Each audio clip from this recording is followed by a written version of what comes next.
he's got that Philly accent, and he's trying Very to sound sharp. real Yeah. smart. Yeah, right. That's funny.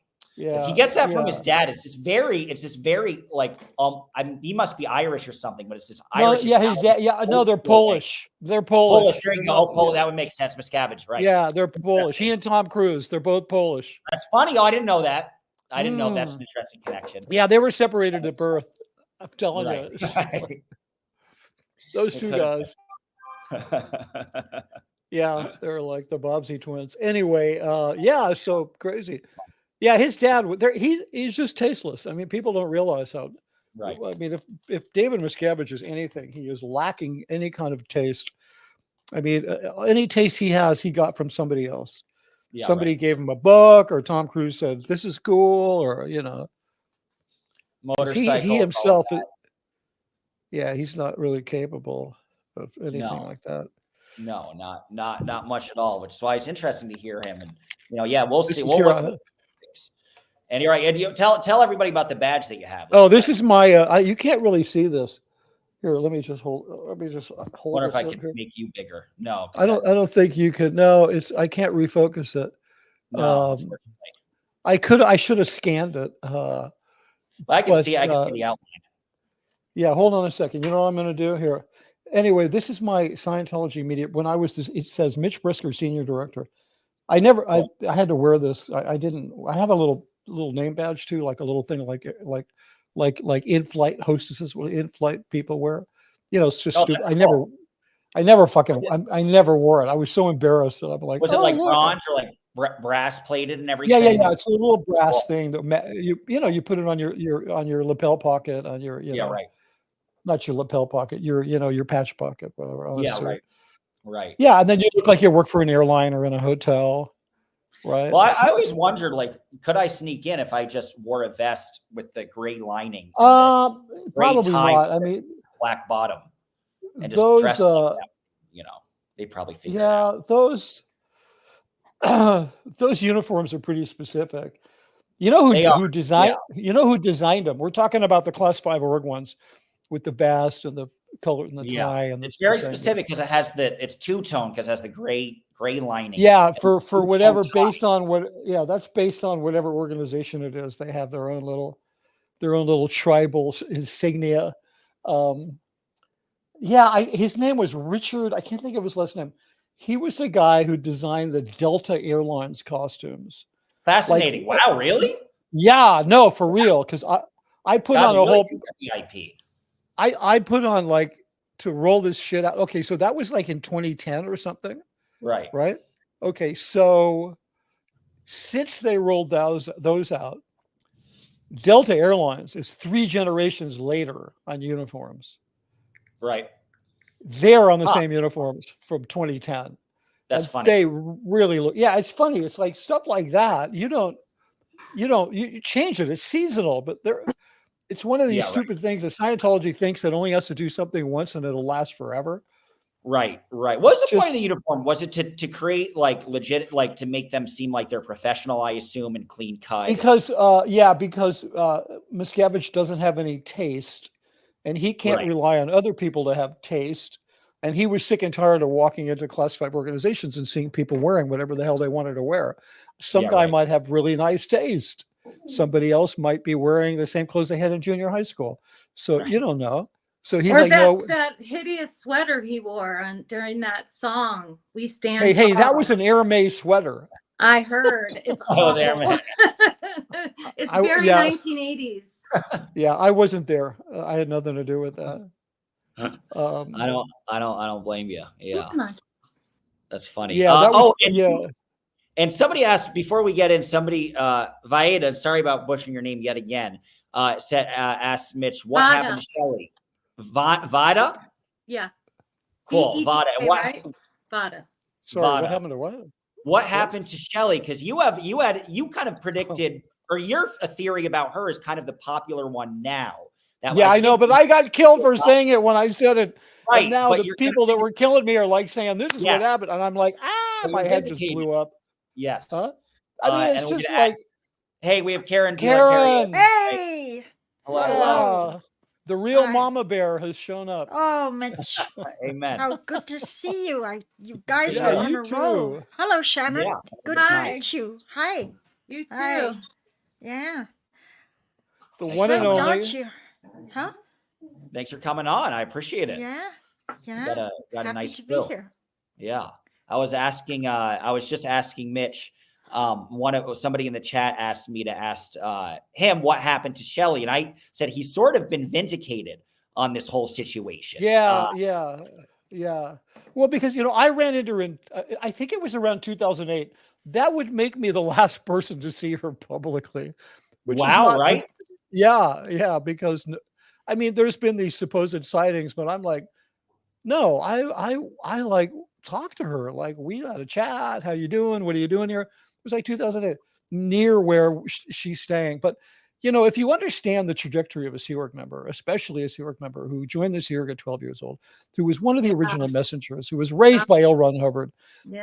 if you think about all that, this problem with being married to David Miscavige, that was just the one lifetime minor little detail that just went in the bigger scheme of what your role is in eternity. So she got, like many Sea Org members, she got in trouble. She went through her handling her program. She got a job. And, she has a kind of an important job out of the way, up, hidden, because, people have made her into a hashtag. So they want to keep her hidden away.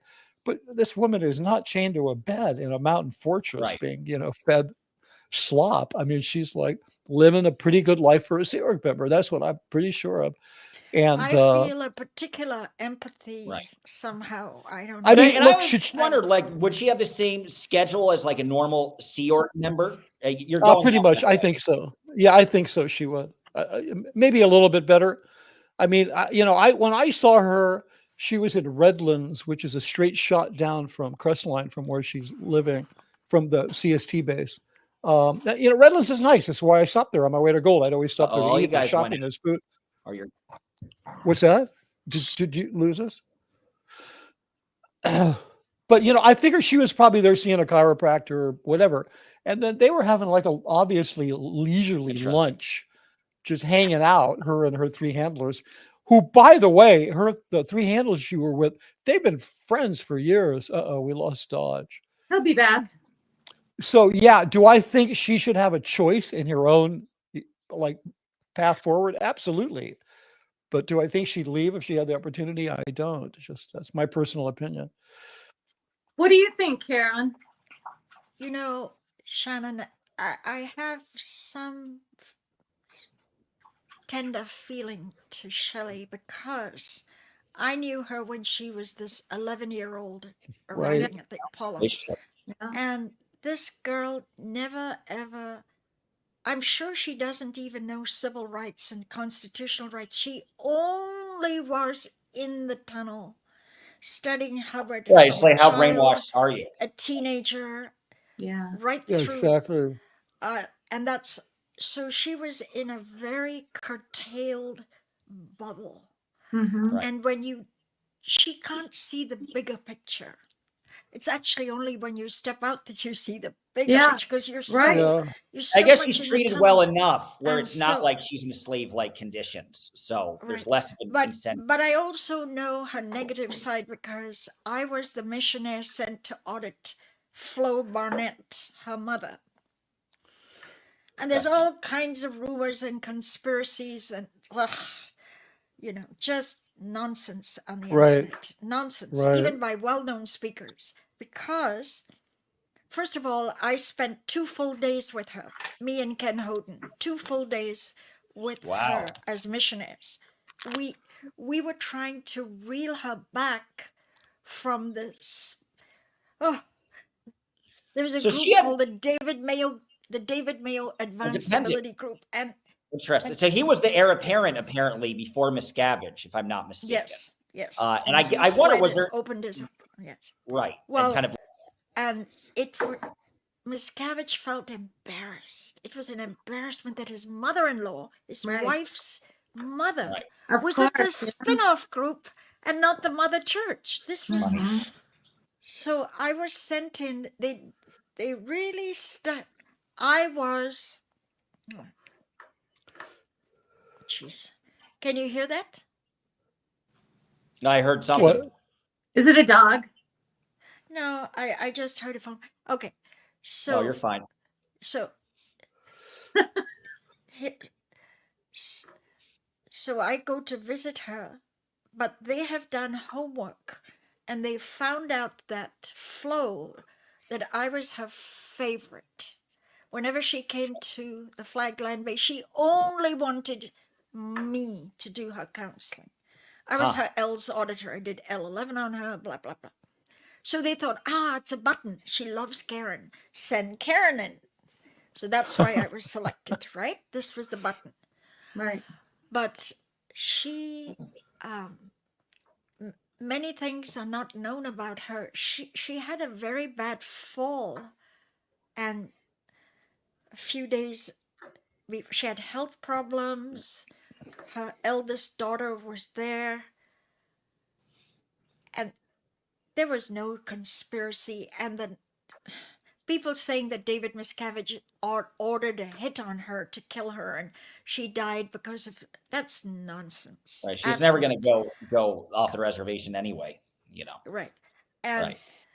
I talked to one of the detectives. Tony Ortega talked extensively to 2 detectives who went through her death with a fine-tooth comb, and there was no actual evidence of anything other than suicide. Okay. And considering how she was, those 2 full days I spent with her shortly before this incident, she was not wanting to be present. She wanted to go absent. There's a deeper meaning on presence and absence when you think of knocking your body off, right? Sure. Well, especially in, the context of Scientology, it's a different transition. Yeah. That's interesting. Yeah, what was this is a silly question, but for those that knew Shelley, the last thing is she warranted to have all this sympathy towards her, or is her reputation that she was incredibly cold, talked down to everybody, was equally as rude as David Miscavige? Is there any truth to that reputation? And this sounds cynical, but are we sort of crying over spilled milk? No. There's good and bad almost in anything. Shelley had good and bad. Except for David. Right. He would be a monster. They called him then a monster because there's not even a shred of redemption there. But we had what was called Sea Org Day back in the day, or a whole day off on August 15th, I think it is. And Sea Org Day is celebrated with yummy food and buffets, and it's a day off from work, and you're celebrating the Sea Org. So he was assistant at the time. Heber was president of the church, my former husband. And I went up and Shelley said, "Hey, Karen," and I was mingling with her. Yeah. And I said to her, I don't know if I am so sorry, because her death was now known. And I was offering condolences to Shelley. Right. Now, I'd known Shelley since she was 11 years old. She knew me well we all lived together on the ship with Hubbard. And Shelley, I got to say this because you got to look at the good, the bad, and the ugly. Right. Shelley said, "That bitch, I'm glad she did what she did." Oh, no. Hardcore. She called her mother that bitch. And Shelley, wow. oh my God, that's her mom. Then I thought, Scientology has a principle. It has some principles that are accurate, that you go into the identity of that which overwhelms you.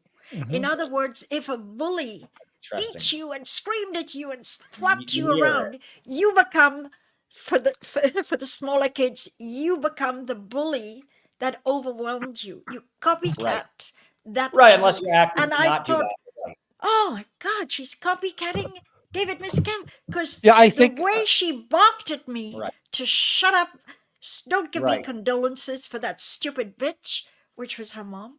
That's awful. I thought, Wow.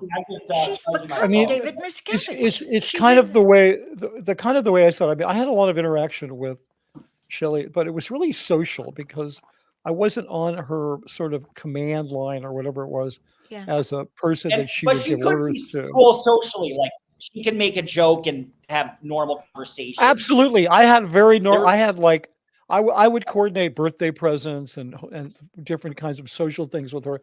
She was always really nice to me. And when I ever saw her with Dave, she was always kind of behind Dave in a kind of subservient level, you know, taking notes and so forth, justifying her position as his communicator. So, but yeah, I call it's mirroring. It's like Dave can be so he can enforce himself upon people, even though he's very diminutive. Right. He has a lot of power. He uses his voice. He has a weaponized voice. I've never heard a voice like it. Like he has a voice like he could go in a china shop and just crack half the china with his voice, just screaming. His voice was painful. It was like having knives shoved in your ears. And so then in order to survive, people would mirror him. So I think what Karen's referring to, you see Tom Cruise doing it. Tom totally mirrors many aspects of Miscavige, and Miscavige mirrors Tom. Like he's dresses like him. He thinks of himself as a super celebrity, not as a religious leader. Motorcycles. Yeah, he flies around in his jet. It's a mirroring thing. It's like almost like a neurological thing in your brain, because he like people get impressed upon one another so much they start to mirror one another. It's really weird. It's really weird. Done for admiration. If because you don't have anything. Because he carries on like that. Yeah, then I'll be nearer the top dog because I am copycatting that conduct. Exactly. No, you exactly described it. That's how you get enough power so that you can survive and be in that spot. Yeah, I mean, I heard this really, I brought up this whole thing about Lou. For me, you can't talk about Shelley without talking about Lou. Because Lou is the androgynous supposed girlfriend. She's not androgynous and she's not supposed. Okay. There you go. All right. Because the pictures if David Miscavige could have a lot of women, I find it fascinating. Out of all his options and all his money, he'd go for Lou. But I'd like to hear. That's a security thing. I mean, that's right. I'm sure, right. Yeah, and it's also she's an equivalent bully. She's really one of the nastiest people I've ever met. So Lou isn't this drinking violet, this silent type person. That was a perception I got of her, but I guess that's not. She's pretty. Shelley would follow Dave around taking notes. She would always stand slightly behind him in a subservient role. Lou, on the other hand, always stands about 6 inches in front of him because she's gonna catch the fucking bullet. You get what I'm saying? And she's going to cross her arms and say, "You motherfuckers, you better," Wow. So it's a whole different. The dynamic between those two was really different, and they were always together. I've told the story of flying on Tom's jet to England with them, and they disappeared into the bedroom. I didn't see him till the next morning. I don't know what the hell they're doing. I don't know what they're doing in there. She could be reading a bedtime stories, but it's such a bad look. What chairman of the board of what corporation flies private jet, spends the night with his assistant in a bedroom? Would they ever tell you not to say anything, or would they just pretend that would they expect you No, to? but they knew that I was going to say anything because I was so loyal and I'd made them so much money and I'd made them look so good. I must want to be loyal, and I didn't want to be loyal. Even when I was in, I didn't want to be loyal. I'm curious with that, Mitch. It's like you hear of, I remember the shocking thing to me is when I got fired and Corinne Powell called me. And I figured Corinne Powell was it was pretty close, quite the honor. And she told me to take everything down. And this is when she didn't think I knew who she was. And I didn't know who she was at the time. But I thought she was, making $500,000 a year because, she was spokesperson for this $1 billion organization. Then I find out, she's making maybe twice as much as the other Sea Org members, which might be $70. Yeah, maybe. Might be nothing. Right. Not only that, she's reading from a script that, somebody wrote a bunch of notes for her. They sent them to Miscavige. He rewrote them. Right. Now she's on the phone and she's reading those notes to you. God, I didn't know that. Fascinating. Yeah, of course not. Miscavige, he heard of me and then relayed to Corinne exactly. That's cool. It's quite the honor. Yeah, Corinne, she's a flying monkey. I mean, it's Right. at best she's a flying monkey. Wow. So Let me jump in here now. Please. Sure. David Miscavige truly likes to act as head of state. The security he hires, the Talon private security. Yeah, they're like agency, some of them are ex-special forces. He likes to travel with bodyguards and so on.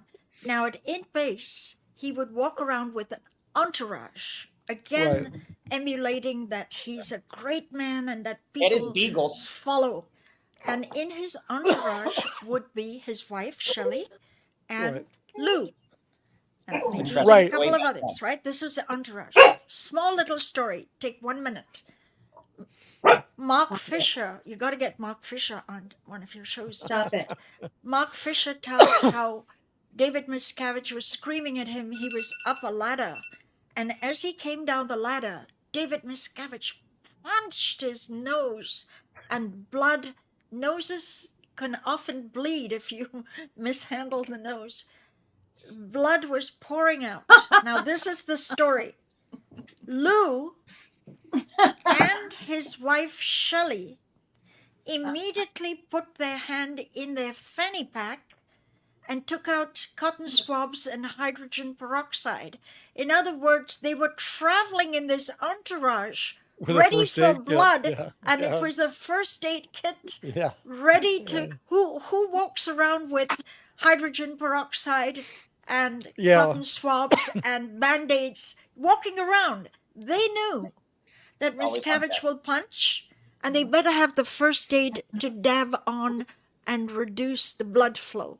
Yeah. What does that tell you, Dodge? Right. Well, I think it pretty much, always ready for a fight. Well, that actually, let me see, shortly after that happened, because I was up there when that happened, but I didn't know it happened. I didn't, because I didn't really understand what was going on with all the violence and everything. I just thought Miscavige was kind of a punk and wanted to pay me a lot of money. But shortly after that happened, you get paid a lot. For a long time, I got paid really decently.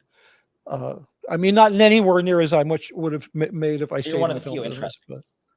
But I was a professional. I mean, they hired lots of professionals. Right. Like what's her name? What the muffins, whatever her name is, the lawyer. She the one who's like acts as a spokesman now. She lives in a $12 million house on the beach in Jersey or someplace back east. She made way more much money than I ever made. I was probably the high. I know when the IRS thing happened, I was the highest paid non-legal professional in Scientology. But the legal guys they got paid like major money. But they weren't. They're not in the cult, are they? No. But a lot of the other professionals who were hired weren't in the cult. The security guys aren't in the cult. The PIs aren't in the cult. I mean, I was in the cult, but that made me more controllable. Right. But they hired a lot of pros, and they paid them a lot of money. But I think I was probably the highest paid outside the attorneys. But whatever, I don't have that money anymore. I'm rebuilding my career. I'm not a rich guy. Whatever. People like to say all kinds of bullshit. Not long after the Mark Fisher story that Karen just told is when Tom Cruise started to come up to the Int Base, up to Gold, right? Because I know this because he was living in a cottage next door to me. And at that point, we never saw Lou anymore. She was no longer part of the entourage because she was assigned to be Tom's helper, like whatever he needed. So they became very, very close. She took care of his housing and whatever stuff he needed. And I'm sure they became very close. And then eventually, Tom and Lou and Dave and whoever Tom happened to be with, they're like a foursome. We see them at the races when he's with Katie, and we see them whatever. Well, we don't see them anywhere now because, we see him in a blacked out helicopter. Yeah. Well, anyway, are we, what's that? Oh, Karen. Yeah. You want to chime in? No, I just wanted to say that almost like a grotesque, macabre Shakespeare drama, Miscavige had the hots for Lou and sent her husband, Marcus Stuckenberg, to the RPF. Yeah, So I knew him. Uwe. Wow. Uwe Stuckenbach. So it's worse than that. He was go sent on, to Karen. prison camp while Miscavige used Lou for whatever Yeah, favors, yeah. whatever thing. And Marcus then got very, very ill. This is why You mean Uwe Stuckenbach? Uwe, Uwe Stuckenbach. Yeah, he had Marcus MS. is the brother. Marcus is the Yeah, brother yeah, who yeah. was No, in 'cause long-term communication with me. Okay, Uwe was in the RPF. And then he got MS. Right. Multiple No, sclerosis. hold on, Karen, because I was there. He got MS, and when he got MS, Miscavige ordered him into the RPF with multiple sclerosis and ordered them divorced. And Yes. Uwe hung on for 10 years before he died. And I ran into him one day down in Pack because I knew the guy because he was the security chief at Gold who'd replaced Jackson Moorhead when Jackson left. And Uwe was a decent guy. He was a handsome young German man. I had him on the set. He was an actor for me a few times. I got along with him great. And when I saw him, he was a wreck. He was being pushed around in a helicopter. He was all shriveled up and shaking. Oh my God. He's in a prison camp. The leader of his religion, quote unquote, has ordered him to divorce his wife. And then he's taken up with him. This is why I bring Lou up. Thank you, Karen, because it's this big Shakespearean story. And everybody's like, where's Shelley? And I'm like, no, hashtag who the hell is Lou? Like, it's this whole big, like, it doesn't hit, where's Shelley doesn't even hit the tabloids. Usually, you need another woman and you need a little bit of torture and maybe, some fun. And they got it all. I mean, this story is really creepy. It is. He died with. He died in the prison hardcore. camp, Wow. Which is okay. Oh my God. Yeah. Shannon, you have less sleep. You're given sleep deprivation in the RPF. Here's a guy stricken with a really major illness, year in and year out, while his wife is stolen by David Miscavige. Oh my God. She dumps him. She lets him even as see you later, pal. Multiple sclerosis, and he's there, and it really touched the heart even of other RPFers because wasn't he wheelchair bound in the last? Yeah, totally. When I saw him not walk. long before he died, he had a handler who was pushing him around a wheelchair. He couldn't even. He was immobile. He was 100%. He was completely immobile. He couldn't. He wasn't getting any kind of medical treatment, right? He probably. I don't know. He maybe because he hung on for 10 years. No, but MS, MS is a degenerative disease. Yeah, you need so and it's right. I don't know. I don't know. All I know is he had a wheelchair and a guy pushing him. That's all I know. That's not medical treatment for MS. No, that's not. No, it's not. He had that's no kind of horrific. No, you need therapy. You need whatever. He probably could have lived a decent life, been more productive, whatever. It's just, this is the reason why I keep bringing Lou up, because it's like the Shelley thing is, to me, it's like, whatever. Yeah, she should have a say in her future, but it's not the story. Right. It's a little tiny sideshow of a much bigger story. They say if you're going to be a leader, be a benevolent leader. Miscavige is ruthless. Yeah. What kind of heart of stone do you have when you stole someone's wife, you sentence someone to a gory prison camp, and you slowly let him die over a period of 10 years till he's immobilized and can't walk, but you are having a good time sounds like utilizing Heber, the wife. With Heber. Pardon? Sounds like what he did with Heber, Jench, as well. Yeah. Sounds similar. Yeah. So he does a lot of people. But talking about a heart of stone, here's a leader who cannot feel the other person's pain it's just his word is law. It is the law of the land. He's a psychopath. Yeah. Well put. And speaking of which, I might get into the speech. Yes. Let's do it. Although I'm having a good time. So Shannon, whatever you're doing, please do it more and do it faster. Yeah. Yes. Because the world does not need this shit. I mean, when I left Scientology, I took an oath, like a literal oath to myself to help contribute to a world in which less harm was created. Yeah. And that turned out to be a lot harder than I thought it was going to be. but I am really dedicated to that. Yes. Well, this is how you defeat them, right? This is it's one harder way, and harder yeah, to- but there's a lot of right, other it's harm harder. in the world, not just Scientology. Right. But there's, the big way of recruiting is simply by getting vulnerable people through foot traffic. And so if No, LA this is has, I think this has made a world of difference in terms of informing the public. right. A Huge. world of difference. Yeah, I mean, it's a little, it's not, I don't think it's as helpful in terms of getting people to leave Scientology, especially to No, get but not SEER getting members to leave. Not getting Right. new people in. I think that's been choked off. I think that's just like a limb that's had a tourniquet put on it and it's twisted Right. tight and it's going to rot and wither away and fall off. And, Miscavige doesn't care because Miscavige, he sees himself, I swear to God, he sees himself like, what's the Mormon guy? Brigham Young. Like Brigham Young, like he illegally trafficked people from Europe. He drove them across the country. A bunch of them died. He tortured them. And just because he wanted to get Mormonism so dug in to a territory that it could never be dug out. And that's what Miscavige is trying to do in Clearwater. He's like playing the Mormon game. Anyway, that's just they got a one whole man's state. They're still opinion. working on it. No, it's interesting though, but they got a whole state. Yeah. He's still working on it. 30,000 Yeah, person city. but he just wants Clearwater. So what happened to, and speaking of Scientology, they bought City Hall, if I'm not mistaken. Bummer that Mark Bunker didn't get reelected. So I wonder, will they be, before we go on the speech, so much to talk about, will they go into, do they have more power now post-election? I don't know. Now do they feel like they have carte blanche? I don't know. I mean, they are a little bit like, I mean, they are like that monster that keeps coming back. Maybe they're missing a limb.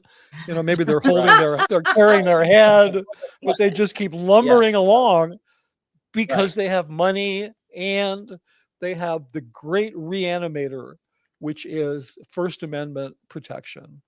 That'll reanimate. That'll keep some scary stuff alive once you have that. Yeah. And they have that. They have that. So the courts are like, sorry, hands are tied. It's really they'll be here in 100 years. There'll be like 500 of them. There'll be a bunch of rich people that are treated really well and whatever, but they'll be around. I mean, Right. Might be more of a, an exclusive cult or like an exclusive membership. Yeah. It'll be this thing. There's Sarah Lawrence cult was like a weird rich person's cult. So those things certainly there you go. Right. A lot less harmful comparatively speaking. People need community. Yes, a lot of people do. Right. And that's the scary part to it. And you wonder if they're diminished or do they get stronger? And was this a victory that turns, but that's only one city, obviously Clearwater. But exactly. I'll say, Shannon, it's like the way you get new people, especially if there's all this guff on the internet, is to recruit people off the street who are either teenagers or late teens, early 20s, or immigrants, or people who almost feel like a stranger in a strange land. So there are people like you, or in LA, like Danny and Leah, or Chris, or whomever, who are really blocking everybody each and every day. How do they get new people anymore? I mean, I don't think they do. They don't. Right. I don't think they do. There's nobody young there unless they're the children of cult members. Right. I mean, Shannon's on the street.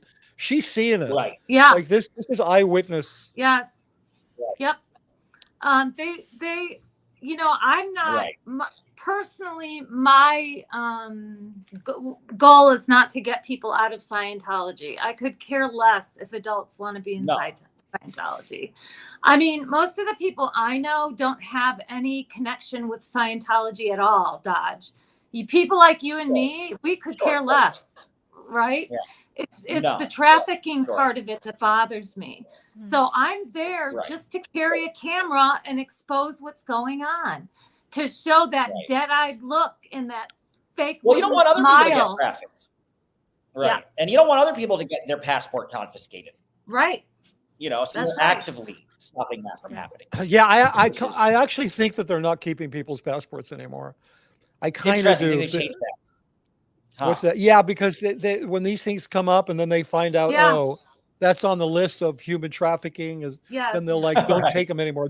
They're sensitive to those kind of things. They're like, hey, like pressure people who when they get pregnant, but don't use the A word You know and what they let are? them go.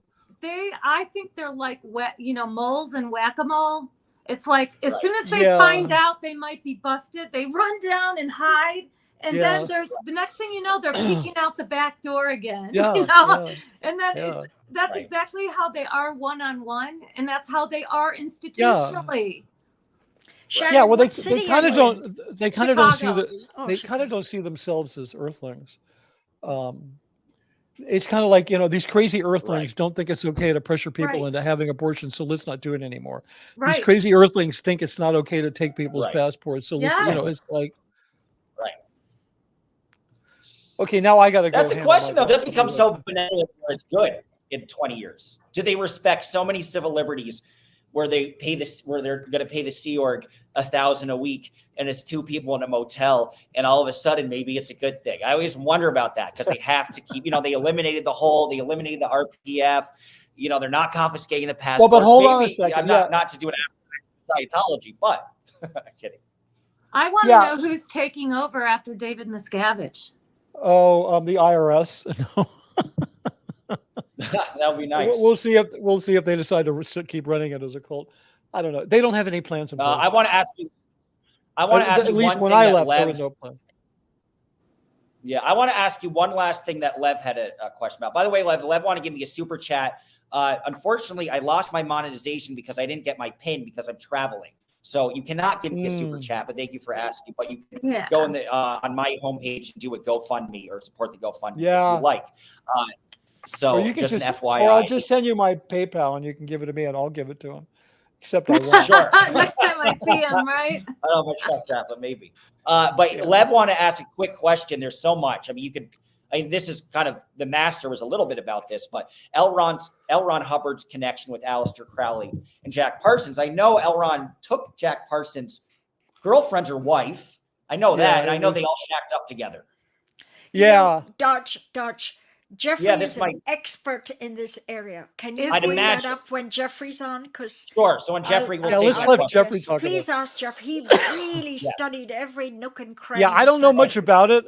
I mean, I knew a lot about Aleister Crowley because I had read about him. But Shannon, can I just tell you something to validate how powerful these kind of demonstrations that you're doing are? I live a 1 mile walk from Big Blue, the Bay Complex. You can walk there 1 mile from my home. Mm-hmm.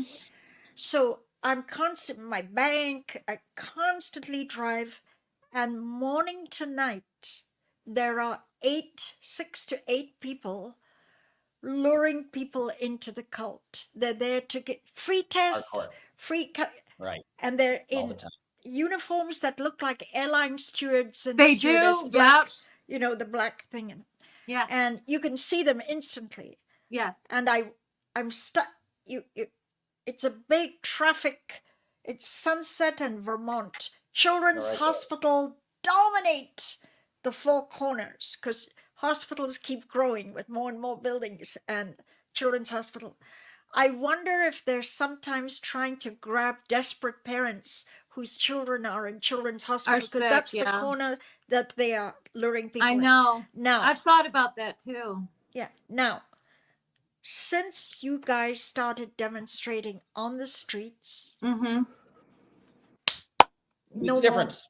There's no one on the streets luring them in. That's great. In Los Angeles, they're gone.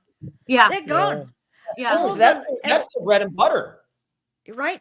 So that's they're so terrified that the live streamers would go up to these people luring them in that they have gone with the wind.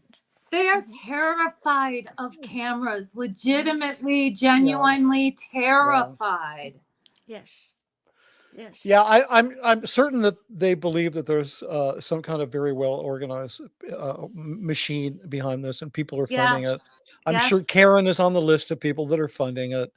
Mike Rinder, I've heard Mike Rinder, Leah Remini, and Aaron Smith-Levin are they're the all paying top for it. Financiers, and they're paying all of us criminals to carry out the work. Yeah. Mm-hmm. Yeah. No comment. Friends. What I've heard. I'm Yeah. still waiting for that paycheck. Yeah, I know. We're all waiting for Big Pharma to show up with our money. But they're the ones paying police. You've seen these checks they give LAPD. Oh, Yeah, and $30,000 you know what? Yeah. they're projecting freaking what chump they change. do. Yes. They gave the mayor of East Grinstead £50,000 Yeah. in a check. Alex Barnes Ross Yeah, reported, he's right? check out his Paris coverage, by the way. Yeah. So in order Yeah. to save point, they're the ones bribing and corrupting local politicians and police. Right. But then they say, "Oh, Come here. they're projecting their own bribery and corruption on others." Yeah. Right. It's who could he pass it off to? Okay, let's start, Dodge. Let's do it. All right. We had a lot of fun. I'm trying to figure out where the beginning might be. How about right around 120? 120? Yeah. I think you're probably right about that. I'm kidding. No, I I'm think it's kidding. probably. There we go. All right. It is around 120. Can I describe that speech in one word? Just one word. Sure. Miscavige is puffing. Puffing. It's Puffing, a lot I of like that. huff and puff. Yes. Puffing. Yeah. I say masturbating. Entirely possible. Yeah, I kind of highly doubt that. I mean, I think that I'm not going to say it, but I think he's small across many dimensions. That's all I'm going to say. Yes. More ways than one. All right, I think we got to where this speech is. All right, so this is. Here we go. You hear it? No. No. But that's cool. Even if we can't get it, I think we've been very highly Well, I think entertaining. yeah, there might be a In your opinion, right? Hey, my opinion is there might most be of the thing. a louder version too, or one thing I could also. I might need to play it to the other side. I mean, I might need to show the screen, and I think you'd probably be able to hear it better. Is my guess. Mm-hmm. So let's see how that works. And Alex also has it. So thank you, Apostate Alex, way, which he wanted to be on, but he's in Paris. Nice. Yeah. Boo-hoo. All right, this is the music. Can you hear it? I was in Chicago all day, and he's in Paris. Yeah. Shannon, you're doing it all wrong. I am. Okay. So there's the music. I have a lot of music. Here's the applause. Can you hear that? Can you at least hear the applause? I hear nothing. Nothing? Nothing. No, nothing. All right, and I'm gonna try. Okay, hey, while you guys are sorting this out, I gotta go handle something with my dog. Okay. Okay. Okay. So see you in a that's minute. fine. So none of you are able to hear it, I assume. No. Okay. Then I'm gonna do one thing. Sorry, guys. To StreamYard. Thank you for your patience, and share your computer screen right here, which they have. Screen sharing. I'm surprised you can't just hear the okay, preset share screen. I'm surprised you can't just hear the audio though. That's weird. But share screen and see if let's see if this works. I can hear. Cool. We can all kind of hear it now. Go to 3 minutes, 3.25. Yeah, this is loud too. So were you guys able to hear it okay? Yes, Yeah. we can hear it. Great. Okay. Now it's just God, talk about an interesting thing. I think was this all applause at the beginning? Yes. Wow. How long? All right, that's a weird thing. How long do they have to keep this applause around for? A long what's the point? Puffing. Wait, doesn't Puffing. Puffing. Right, puffing. You're completely right about Dad, it. do you remember when you were here in Chicago and the guy got thrown off the job and told us that he always uses an applause machine? Yes, right. You did say that. That's funny. Yeah. So this is probably a machine. Yeah. Interesting, and it goes fascinatingly. It goes on and on and on. Yeah. Important training program in Los Angeles. Well, thank you very much, and yes, it's great to be back in town.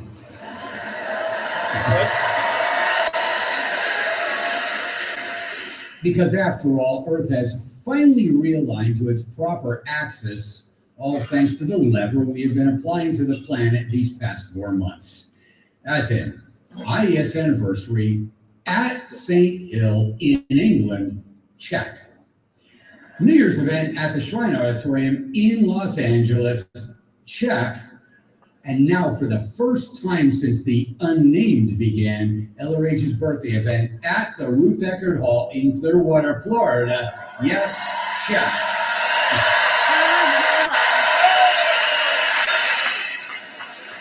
As if that was his plan all along, right? They ended up in Clearwater by default. All right, I'll turn it down. Your topic. Got it. More and more applause. It's been both a marathon and a whirlwind. A marathon as regards these past few years and the most important training program in our history. A whirlwind as regards the sprint to the finish line these past few weeks and the unequivocal launch of an unprecedented future. So, if ever there was a moment that captures the spirit of what just transpired, well, this is it. An LRH birthday celebration wherein we present what he most wished for, that perennial gift of expansion. And never was it more appropriate than now and tonight, in the wake of a year when that word expansion has now become synonymous with eternity, and where the wellspring of eternity it's all about the expansion. Is so source. Probably give some numbers, I think. So, albeit been said before, let it be said once more. If beings can be anywhere, then LRH is everywhere, and all you have to do is look at what's immortal. All naturally begins with continuing acclaim as an author of timeless scope, wherefore comes another touch of LRH magic for all to follow in his footsteps. Witness his Writers of the Future legacy now celebrating its 40th year, and which yet again just hit what is he even talking? Like, you know what he's nationwide. talking about? What that means, Karen? Like, what are Writers of the Future? This is a competition that Well, for every he other has a separate organization called Author Services. Okay. And they peddle Hubbard's nonfiction. I mean, not his Scientology religious stuff, his fiction. His fiction, His yeah. fiction, not nonfiction, fiction. Right. Battlefield Earth, Mission Earth, all the pulp magazines. Oh, that's it. Yeah. So that's And part of all every that, right? year they have a competition. Who's going to be the new breakthrough Top Gun science fiction writer going forward in time? They have these competitions, and science fiction writers submit their essays and so on, and they have a little committee, and they choose the winner, and the winner gets a nice check. All PR, fluff and froth. Interesting. Fluff and froth, while people are in prison, while people are tortured, the other 1 mile down the road, while people are in subterranean tunnels getting sleep deprivation and working. Ha ha ha, look, we're giving money to a sci-fi writer. It's Right. fluff and froth and baloney. But I got to tell you, I could, if I didn't like Dodge so much, I couldn't even stomach listening to this. No, it's I terrible. felt a vomit. It's awful. I felt Dodgers forcing me to listen Yeah. to this crap. It's I am awful. being tortured to listen to baloney minute Yeah. after minute. Dodge, you're punishing me. I know, Stop. but we need you to call it out. You're the, you and Mitch have the Well, expertise. it was torture to listen to it. It was because it's a tissue of lies. Yes, Mitch, of course. can you, Mitch, can you just put your book up there so that on the screen? Yeah, Can please. you just put your book up? Mitch was a sort of a right-hand man regarding films, and he exposes the lies, what we call in England codswallop. Codswallop means nonsense, baloney, just hype, rubbish. So the speech continues to be more and more outrageous. It does. I don't know how I didn't vomit. It's if I awful. didn't like Dodge so much, I would have just switched. And I was feeling, do I have to listen to this? So was I. Huh? You were like that? You were feeling... Yes. I was like, I cannot listen to this. Yes. There's a point when they talk about Chicago when he takes credit for the weather. He actually takes credit for the weather in Chicago when they were here. I mean, it's everything under the sun. He takes credit for everything under the sun. He took credit for the Berlin Wall coming down and claimed that it was his Knots OT7 solo auditors who telepathically, because they were on this level of BT cluster. Oh my God. The Berlin Wall came down. So you're right, Shannon. There is nothing he won't take credit over. I really hope people are paying attention to what you're saying, Karen and Mitch, because a lot of this stuff I've never heard before. Right. That's interesting. And it fits with exactly with what I see on the ground. And each of them in lockstep are almost identical characters. Wow. I mean, they love their fantasy, don't they? Love it. Don't they ever? An airline, a new car? No, that was our message just last month on Super Bowl 2024, the biggest telecast in U.S. history. What's more, when all ads for the big game were stacked against each other, who stole the show as most viewed? An airline, a new car? No, it was Scientology. Any truth to that? Was it the most popular Super Bowl commercial? Absolutely. First of all, the commercial didn't even air at the Super Bowl. They chose markets. Right, locals, like local TV. Right. Yes, local TV. It couldn't possibly have been the most popular because it was only in a few designed marketplace.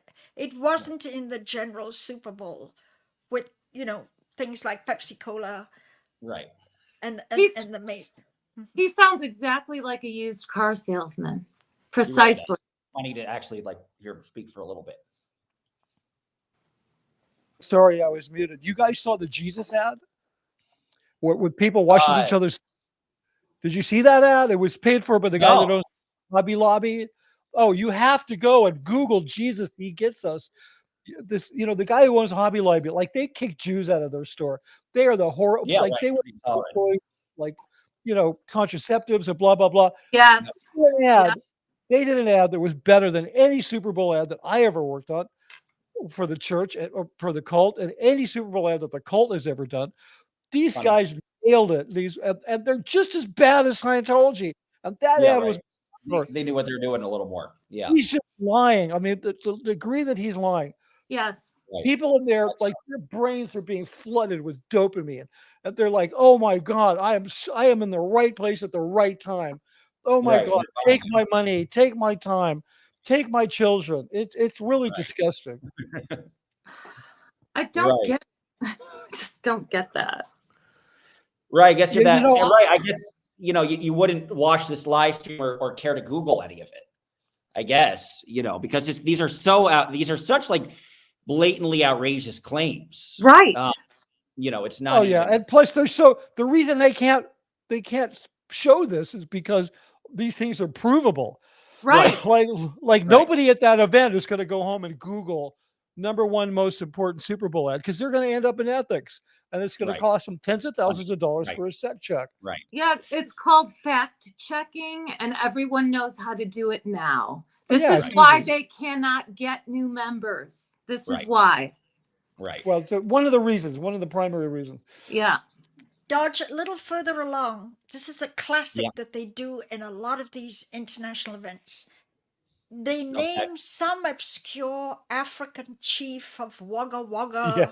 Nobody can nobody can contact, nobody can I prove. know. And in this one, they're saying, they gave him the skin and fur of a rare leopard, which is only given to royal. But this came from some obscure African chieftain, not even named. Right. And everyone gasped. Oh my God! He got a leopard skin. Leopard skin. Listen, we're going to have a changing of the guard. I'm going to have Jeffrey here. Okay. He has some great things to contribute. Karen, thank you so much. You're amazing. Thank you. Bye, Karen. Hey, Karen. Bye, Karen. I want to give a special shout out to Karen for taking me in, and we had many fine meals together, and we'll have in the future because I'm coming back to LA to cover all the trial stuff. So just want to thank them for their, they were one of the early people to reach out to me after this all happened. Made me confirm that I was actually a good journalist. So much love to you. Yeah. And Mitch, I want to see you very soon, sweetheart. Yeah, I'll see you soon, Mitch Karen. and I are neighbors. Love you, Yeah. Mitch. Cool. And Okay, also, Jeffrey if will you're be right watching the hate site that I helped put together on Karen, it's complete BS. Thank you very much. Your data is all wrong. She's a wonderful, caring person. He was so gracious. He came out and he called me and he said, I want to apologize.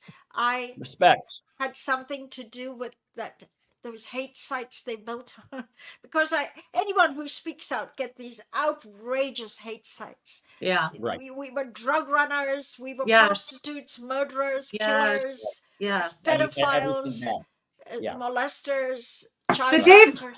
The day before you left, you were perfect. Yeah, exactly. That is the point. In the 40 years they used me. Yeah. They never knew. Apparently they don't have apparently they have really good gaydar. Like they can tell who's gay. Okay. But they can't tell who's like evil. Right.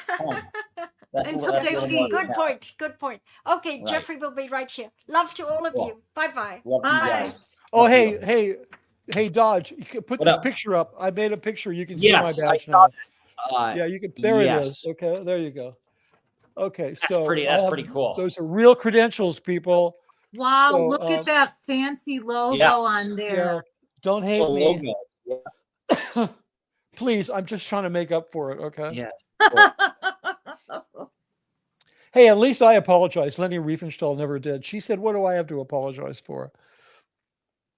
Who said Interesting. that? So there are some that are out. Leni Riefenstahl, the Nazi propagandist who made Triumph of the Will, who worked for Hitler. Right. Okay. Right. Sure. Oh, the film. Famous. Yes. Right. There's a lot of comparisons. Somebody said there's a Scientology version of Goebbels. Well, of course, because he was the propaganda guy. So well, no, they're nothing like Nazis. I mean, they don't kill Jews. Right. But other than that, they have a lot in common. Right. Making the able more able. Yeah, exactly. Yeah. Okay, you can take that down now. I'm sick of looking at it. Thank you very much. And I will. All right, we'll listen to a little more just to check out the scene. Yeah, if anybody's watching this, I don't know if you're not watching this on my channel, open up a tab and watch my channel. I'm trying to resuscitate it. Yeah, if you probably watch from Mitch's, you could hear it from mine. I'm just having it play. We're like 16 minutes in, and then we'll comment, once we're all. So obviously we won't pause each time we talk. Well, so far, reaction videos. So far, my reaction is like I've thrown up in my mouth twice. So. Yeah, I don't blame you. It's part of the fun of it. So yeah, we're at location is the flagship Apollo.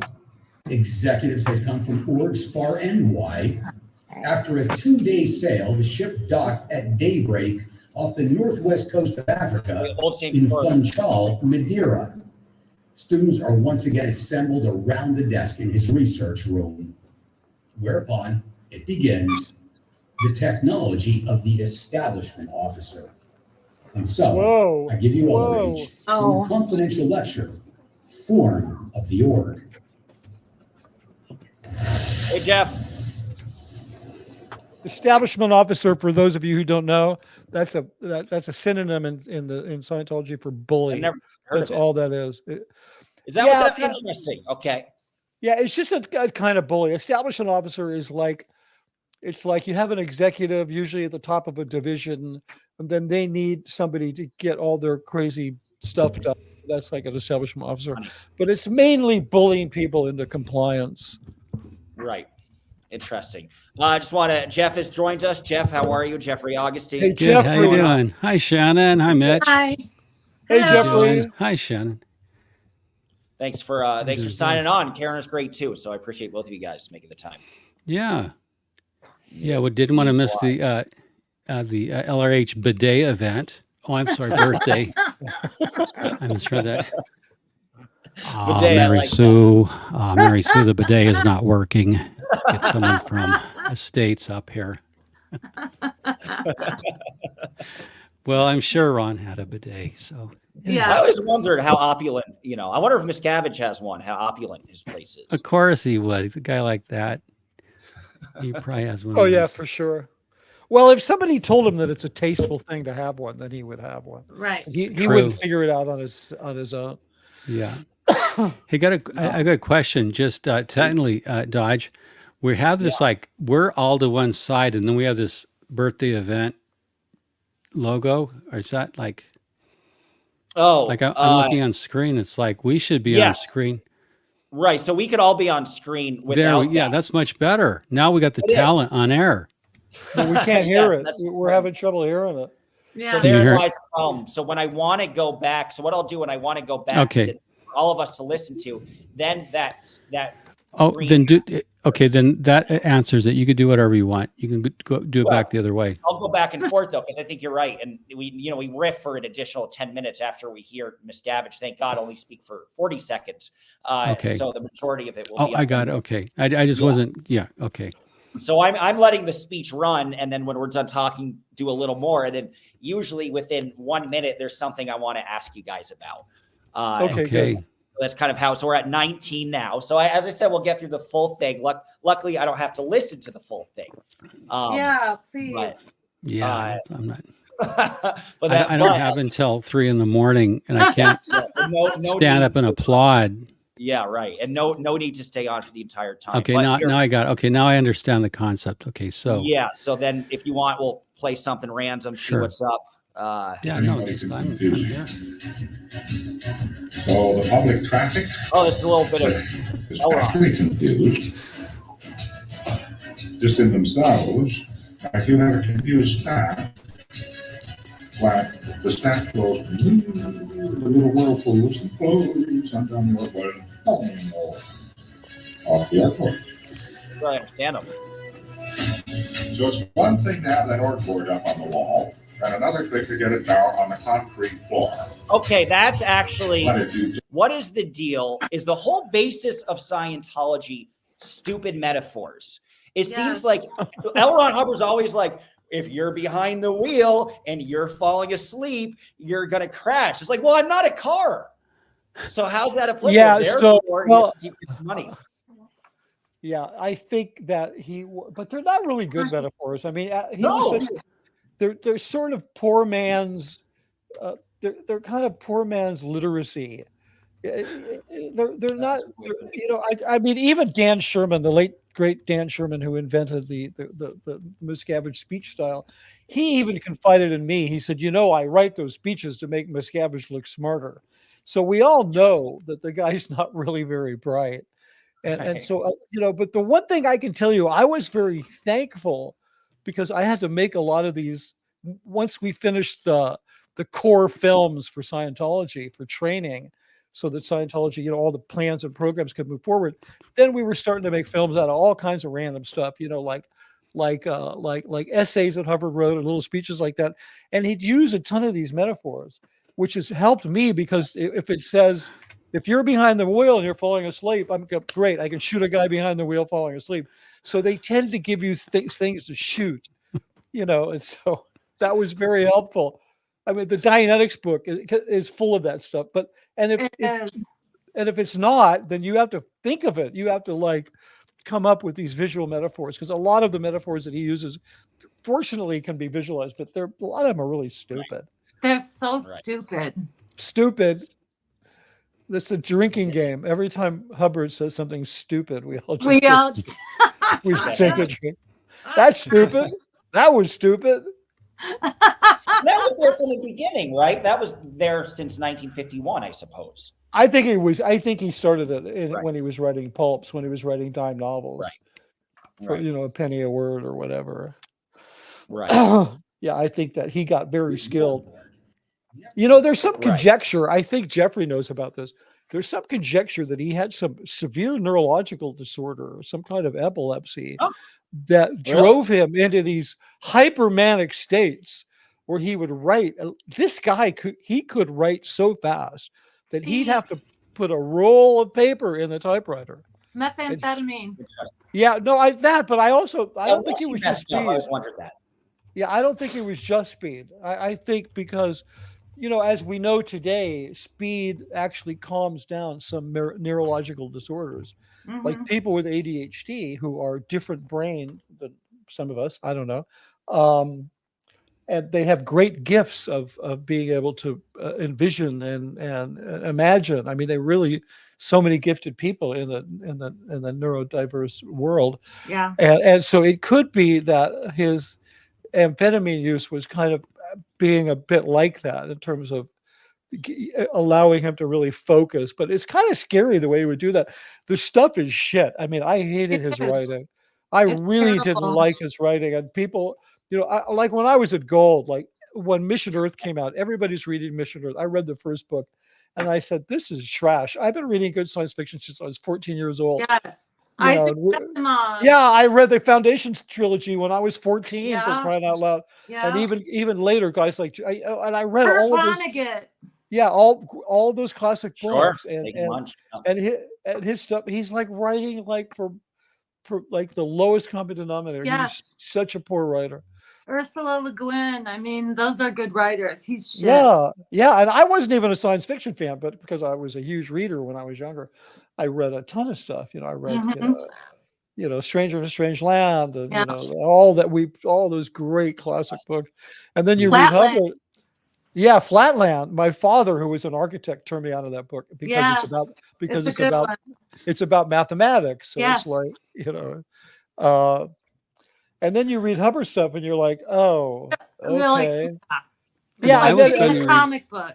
I was going to read long portions, Dodge, from the Phoenix Lectures.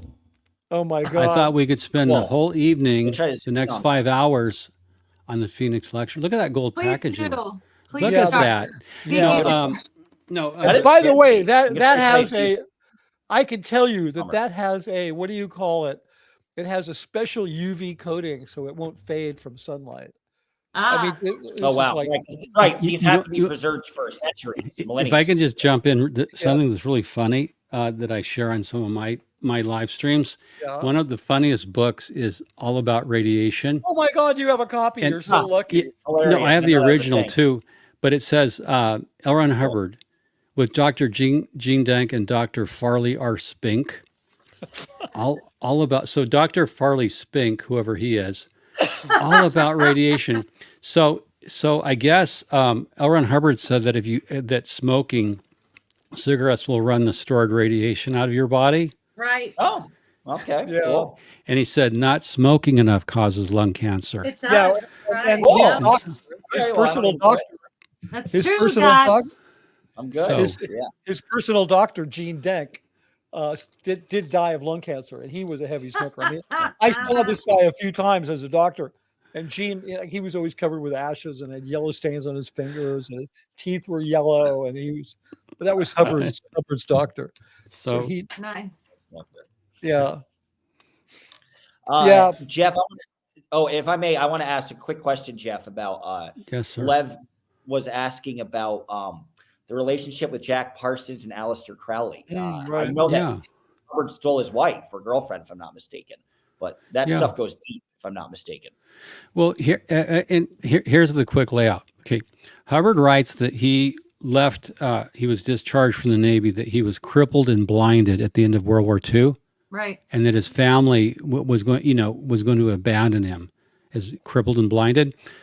So he got out. He got out of Oakdale Naval Hospital, where he malingered for a year and read psychiatric books, and because he admits he impersonated a doctor to read the psychiatric text.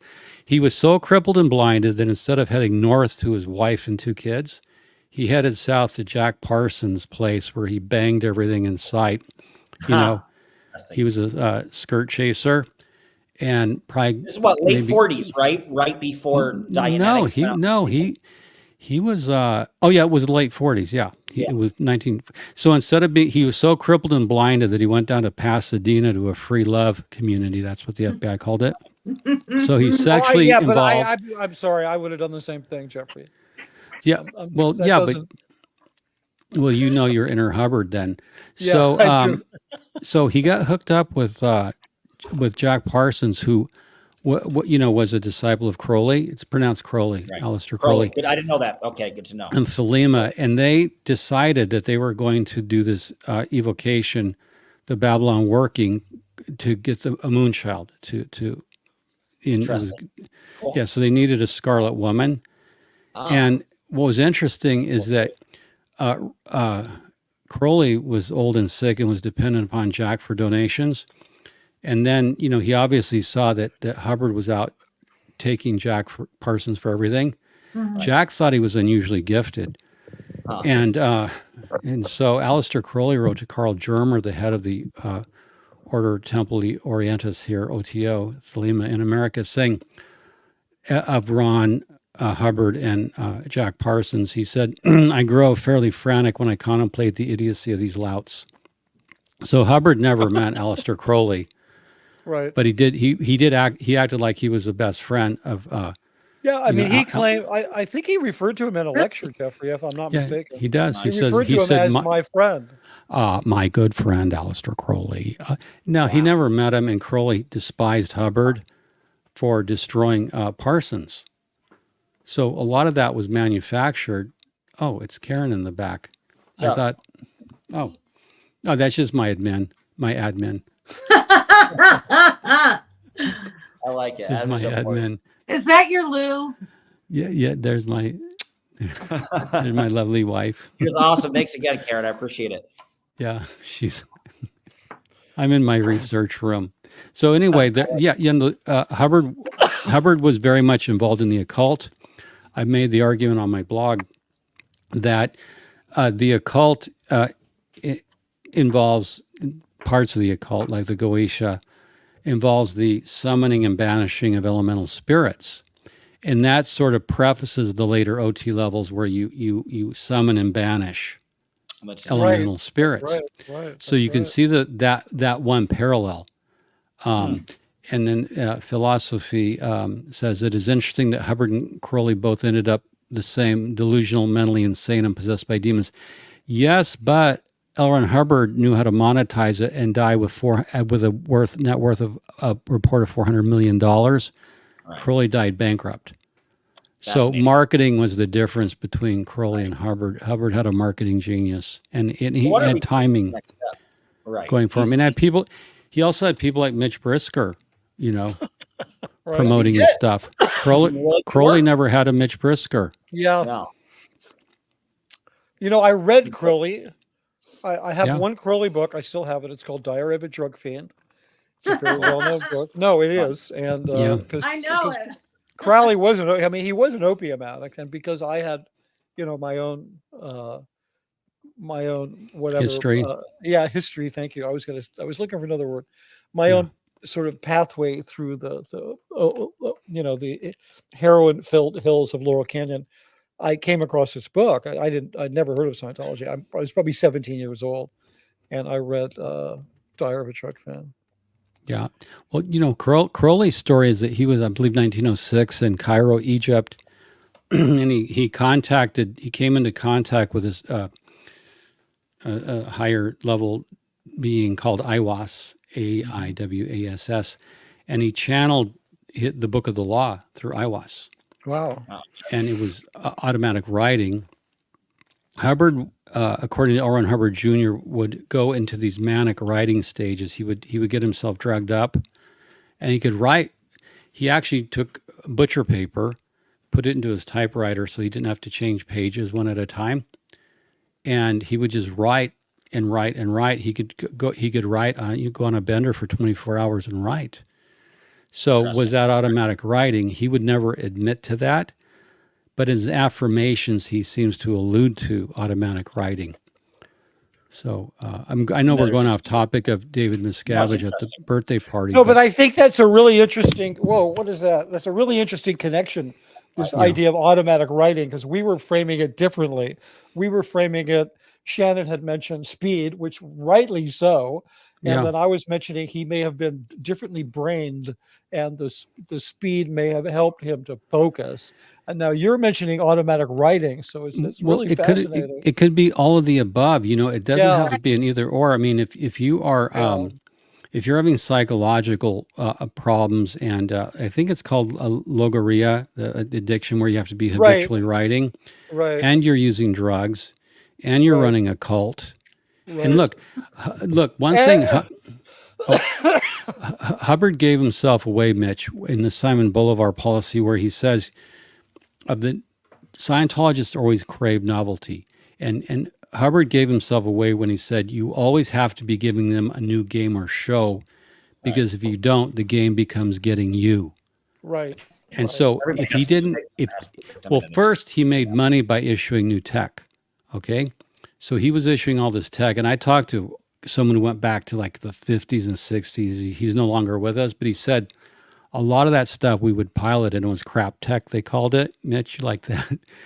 They would tell Ron it was crap tech, and he always had to be issuing new tech. In other words, he had to be expanding his product line offering. Right. And so there was a monetary necessity, because I talked to Guy White, who was married to Suzette Hubbard. And Guy used to talk to Mary Sue Hubbard all the time. It was Guy's mother-in-law. And Mary Sue said, well, you know, whenever we needed money, Ron would write something. I mean, that's what Mary Sue Hubbard told Guy White, her son-in-law. Pulp Fiction writer, right? Yeah. Yeah, and I remember a writer once telling me, in the 80s, I knew a guy who wrote professionally for magazines. And he said, you know, my wife wants new carpeting, so I'm going to have to crank out some articles. Right. And then astonishing that Mary Sue would tell Guy White, you know, Ron did the Phoenix lectures because, you know, we needed the money. So there's all kinds of things. It's more complex than just this crazed genius on speed. You know, he actually is running a. No one said genius. I didn't hear genius. I think he had a certain genius to him, and I'm not saying it in a good way. You know, but I'll take your point, Shannon. Maybe he was just, you know, I'm not the final authority on anything. Was he, you know, it's a silly question, but was he, in some sense, a countercultural pioneer for leading people into secularism in the early 50s? I mean, he might have just taken. That's a very good point, because you Excellent. know, good question. When I was 23 years old and I was very vulnerable and was in the midst of all kinds of chaos, and I ended up a celebrity setter in 1973. It very much seemed like counterculture. Yeah. And I mean, the reason why, you know, David, you know, that Hubbard never went to prison, and David Miscavige will probably never go to prison, and Keith Raniere is spending 120 years in prison, is because Keith Raniere is lazy. He wasn't willing to do the work. Right. And Hubbard did the work. And Miscavige is trying to follow in his footsteps in terms of doing the work to keep the whole thing going. So you see how I just framed my cult as being better than somebody else's cult? Yeah. Because my cult leader did the work, and your cult leader went to prison. Well, Raniere, Nexium and Raniere, Raniere's a big mistake was not incorporating Nexium as he didn't do the work. Religion. No, he didn't. He didn't make it a religion. If it had been a religious body, it was a secular. Yes. And so he didn't have that layer of defense. But he also exactly. You know what's interesting? Was he a pioneer in counterculture? I think he was in some ways. Yeah. But it Dianetics turned is a guidebook, not a religious. well, he pulled in William Burroughs, who was certainly Sure. at the avant-garde. Yeah. Right. He And- connects with all those guys, right? You know, Parsons Yeah. and Burroughs and, you know. Well, you have Charles Manson, who did some jailhouse Dianetic auditing. I didn't know that. Hilarious. I did not know. Charles Dianetics. Manson was identified with Scientology, and when the murders happened and Manson was arrested, the first thing they did was to get Charles Manson's folders and round them up and destroy them and try to, purge him, make him a non-person in Scientology. Wow. So you had a lot of people going through Scientology out of curiosity. There was a high dropout rate, certainly. Yeah. And, for me, Mitch is a little bit older than me. What are you, Mitch, 94, 95? 106. Okay, so Mitch is a little bit older than me. Yeah. So, when I graduated high school in 1975 and then I went into college. So Scientology, when I left college, it was kind of viewed as something that was a cult, but at the same time, people with a lot of money could afford it. And so in cult in a lot of ways. it was, Werner Erhard, who started EST, he actually was a grade 4 release, Mitch. He and Tony Robbins was like practically memorized the Dianetics book before he started his thing. Tony Robbins too, hilarious. Yeah, I'm telling you, Hubbard was the damn guidebook. Yeah, I mean, Werner Erhard had an auditor on staff, unbeknownst to the EST going public, and I did EST out of curiosity. I was involved in it when I was young, and I was experimenting after I left the Pentecostal faith. So Werner actually had an auditor on staff doing sec checking of the EST trainers and other people. Wow! And when Hubbard came. Hubbard left, things were getting hot. There was an arrest warrant for him in France on fraud because he was convicted in absentia of fraud, sentenced to 4 years. He came 1971, he comes back to America, 72, I believe, with Jim Giancalsi, and he lives in Queens, New York under a fake name. And that's where he's catching up on American culture because he's been out of America. He left around 66.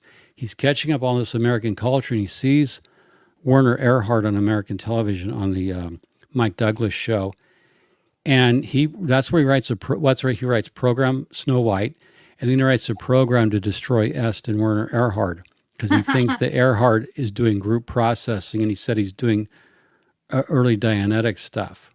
Yeah, but he was jealous of because Werner Erhard had 500,000 people go through EST, including a lot of celebrities, and he was far more charismatic, very charismatic. Ron had no charisma.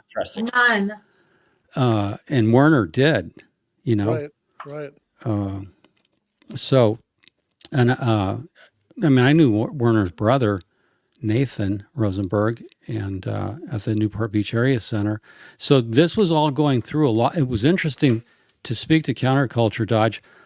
When I was involved in EST, and I was pretty involved, I went through the GSLP, their 6-month program, and there were a lot of people who had left Scientology who were going into EST because they just couldn't. They didn't like Scientology, and according to one study published on Xenu.net, and I don't recall the source of the study, but about, and Shannon, you might know this, supposedly Scientology has about a 90% dropout rate. People last only about 1 to 2 years and then they drop out. Interesting. And Hubbard wrote, if they're going to leave, let them leave quickly. Otherwise, consider that they've signed on like the rest of us for the duration of eternity. Huh. So yeah, it was counterculture, and I think Burroughs has done the best work on what it was, and he left.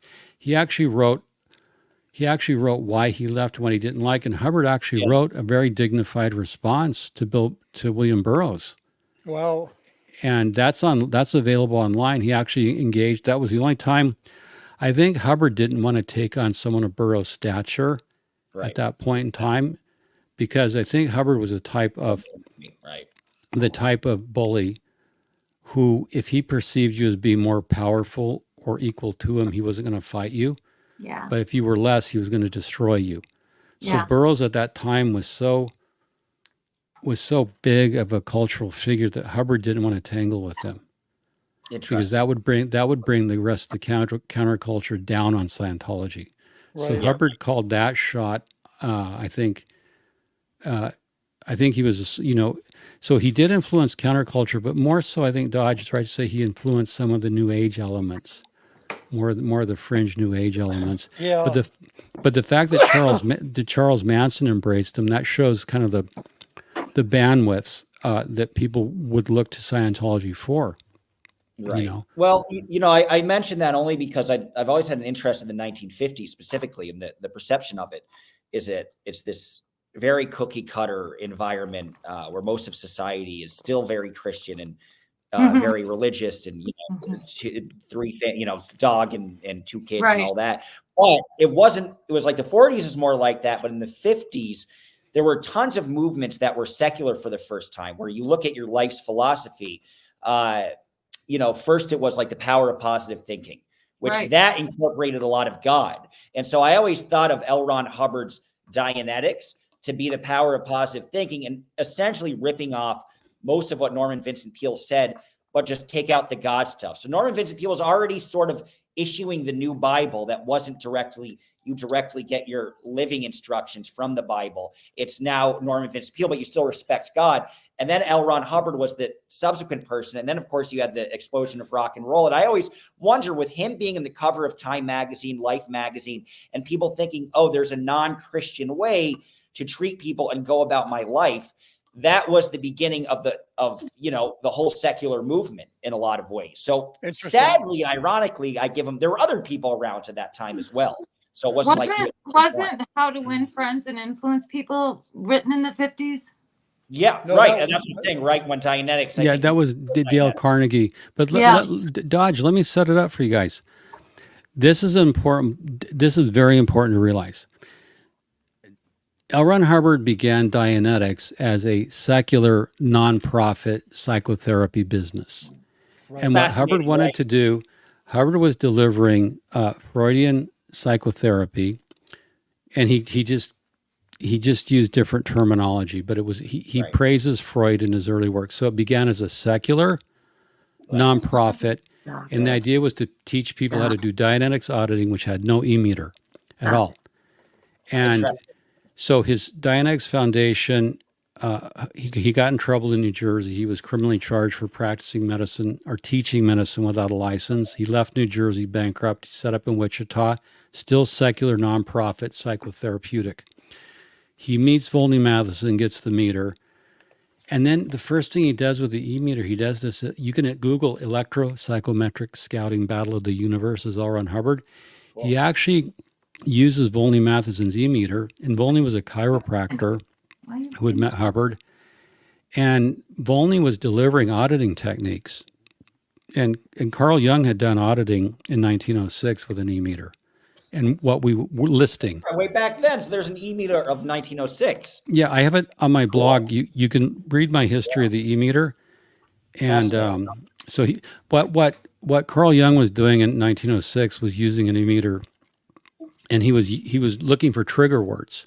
So he would read a list of prepared words. And so if you had father, home, trauma, and those would read on the meter, it meant you were probably sexually molested by your father at home. Jung was looking for a way to compress Freudian psychotherapy down by word association, by getting the words that read on the meter.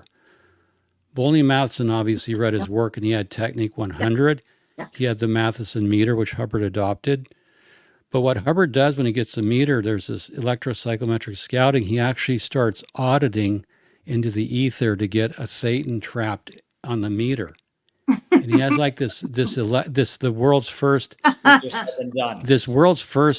electronic seance on a meter. How cool. Interesting. And then that's like the summoning and banishing of spirits. So you can see his occultic roots in the meter that later gets up engineered in the OT levels. So then Hubbard writes a letter to Helen O'Brien, his secretary in 1953, saying, hey, what do you think of this religion angle? Right. And because we can't get any worse PR than we're getting now, why don't we start the Church of Scientology? So he puts Dianetics into bankruptcy, sells his shares to Don Purcell, and starts the Church of Scientology in 1953. So he repositions, to your point, Dodge, he starts out as he wants to do for psychotherapy what McDonald's did for hamburgers. He wants to have a fast assembly line, inexpensive way, psychotherapeutic technique. Where he'll teach people how to audit, make franchises, take a 10% cut. Right. But he repositions and realigns to become a religion for the protections. Right. And he also discovers past lives, that he would audit people and they would go into their past lives. Right. And since he's getting paid for it, why not let talk about anything? And that gives rise to the whole track. So then when you give the whole track going back trillions and billions of years, forever, you can talk about anything on the meter getting paid. So there's a lot that went on that has been covered up, that Scientology hides its history. And that's what I've tried to do, is tell the true story of how Hubbard pivots from psychotherapy, damns it, and then goes into religion and says Dianetics treats of the mind, Scientology treats of the spirit. So he was a businessman. So because we know that Mary Sue said Ron did stuff when they needed money, he'd issue new tech. We also know that he was an occultist. We also know that he was eclectic, and he would pivot from engrams, which would become later on body thetans, because the e-meter is agnostic. You could use it in any field. So, right. So there was a lot going on, Dodge. Yeah. But you're right. He did influence culture. Yeah. One thing I just want to add to that is at the time when he was developing Dianetics, there was a lot of interest in what's called exposure therapy, which was the idea of having a guided session, or a person who would guide you through your trauma. This is 100% what Dianetics is. Right. And it was a bit of a fad back in the early 50s, late 40s. This sort of, we're going to relive your trauma. Eventually, later on, you had this sort of primal scream therapy where people are jumping back into their trauma. And exposure therapy is still a thing. It's not a mainline thing. It's not a first thing, but it's still a thing. And I think he really worked. He was kind of piggybacking on this whole, like, no, I got it. I got the exposure therapy thing, because he did this very specific thing where, it was a guided process where an auditor would sit across from a pre-clear. The pre-clear would close their eyes. The auditor would say, locate a moment of pain in a consciousness. Good. Tell me when you're there. Good. Go through the incident. Tell me what's happening as you go along. And there was just this repetitive guided processes, which was underpinned by the basic ingredients in hypnotism, which are focus and repetition. If you can create those two things, focus and repetition, you have a high likelihood of hypnotizing somebody. And I think it's why when the American Psychiatric Association, when the mental health industry looked at this book, they basically said, this could be the foundation for a cult, and they weren't crazy about it. So they actually knew it. But anyway, I think this whole idea of a guided session, re-exposing yourself to therapy, which was very popular back then, that Hubbard was also jumping on that bandwagon. Well, Mitch, you make a good point, because Dianetics in 1950 was hypnotic regression. Hubbard called it Dianetic reverie, but he was actually putting you into a hypnotic regression. Right. And that's the technique. And now, Sigmund Freud abandoned hypnotic regression in favor of free association. Stop that. I think we lost Dodge. That's okay. He'll be back. He'll be back. But look what we have. We got us. We're good. Yeah. So yeah, I would say I'm going to the bathroom, but I'm still listening. Okay. Okay. Awesome. I just so bring turn your mic off. I don't want to be hearing that stuff. Yeah. No. That's why I removed myself from this stage. Okay. So there was there was hypnotic regression. Sigmund Freud was using it in 1890, and he abandoned it in favor of free association. So instead of putting you into, per what you're saying, and then there's Sargan's work with World War II soldiers who were traumatized, and so Hubbard, because he spent almost that year in Oakdale Naval Hospital reading texts, he, and you got to remember, people don't remember, but back then, when I was growing up and even in college, you couldn't check out psychiatric textbooks from your public library, like things on abnormal sexuality, abnormal psychology. All the era you of, couldn't, Kinsey and stuff. And yeah, you had to have a special permission to check that out. that's interesting. Why? No, because it was like it contained sexual content. Right, You don't right. realize how Oh man. it was so repressed that Freud's big breakthrough was free association, where you could talk about repressed sexual trauma. Talking therapy was revolutionary, as was Freud articulating the model of the unconscious. Right. Because prior to that, the Judeo-Christian mores of Western society would not allow you to talk about that. You might be able to allude to it in a confession, priest penitent. So Freud was revolutionary for what he did at the time, even though Freudianism's out of vogue. In the mainstream, it's cognitive behavioral therapy. So Hubbard read all this, and he's a cultural magpie. He's a parrot. He parrots things, and he's good at repackaging it. Yes. So he comes up with his model of the reactive mind and Yes. engrams, and he puts you into hypnotic reverie to go back and regress and go through the event, like Mitch is saying, exposure therapy over and over. And he was a bestseller. But here's a statistic, Mitch, you may not know. First year Dianetics, released May 9, 1950, which is a holy date in Scientology. Right. Because that's book one, as they call Dianetics. Dianetics sold 150,000 copies, and then it crashed and burned. It was a fad. It was like the hula hoop. Right. It was. I remember those commercials. Yeah. Well, no. But he's not talking about the commercials. He's talking about back in 1950. When it was printed. Dianetics was a fad, so it sells 150,000. Is that all it sold? It was a bestseller. Is you could sell 100. Well, no, by mid '80s, it had sold 3 million copies. Which No, was what I'm still- just saying, what I'm still saying, abysmal. But the first year is 150,000. His Right. second book, Science of Survival, sells less than 5,000. Oh, That's how interesting. badly I was going to ask you, why didn't he just do a sequel and continue writing these best-selling books? But he tried. it crashed. It He was tried. sort of like it was sort of like a fad. We're like, hey, let's try this Dianetics thing.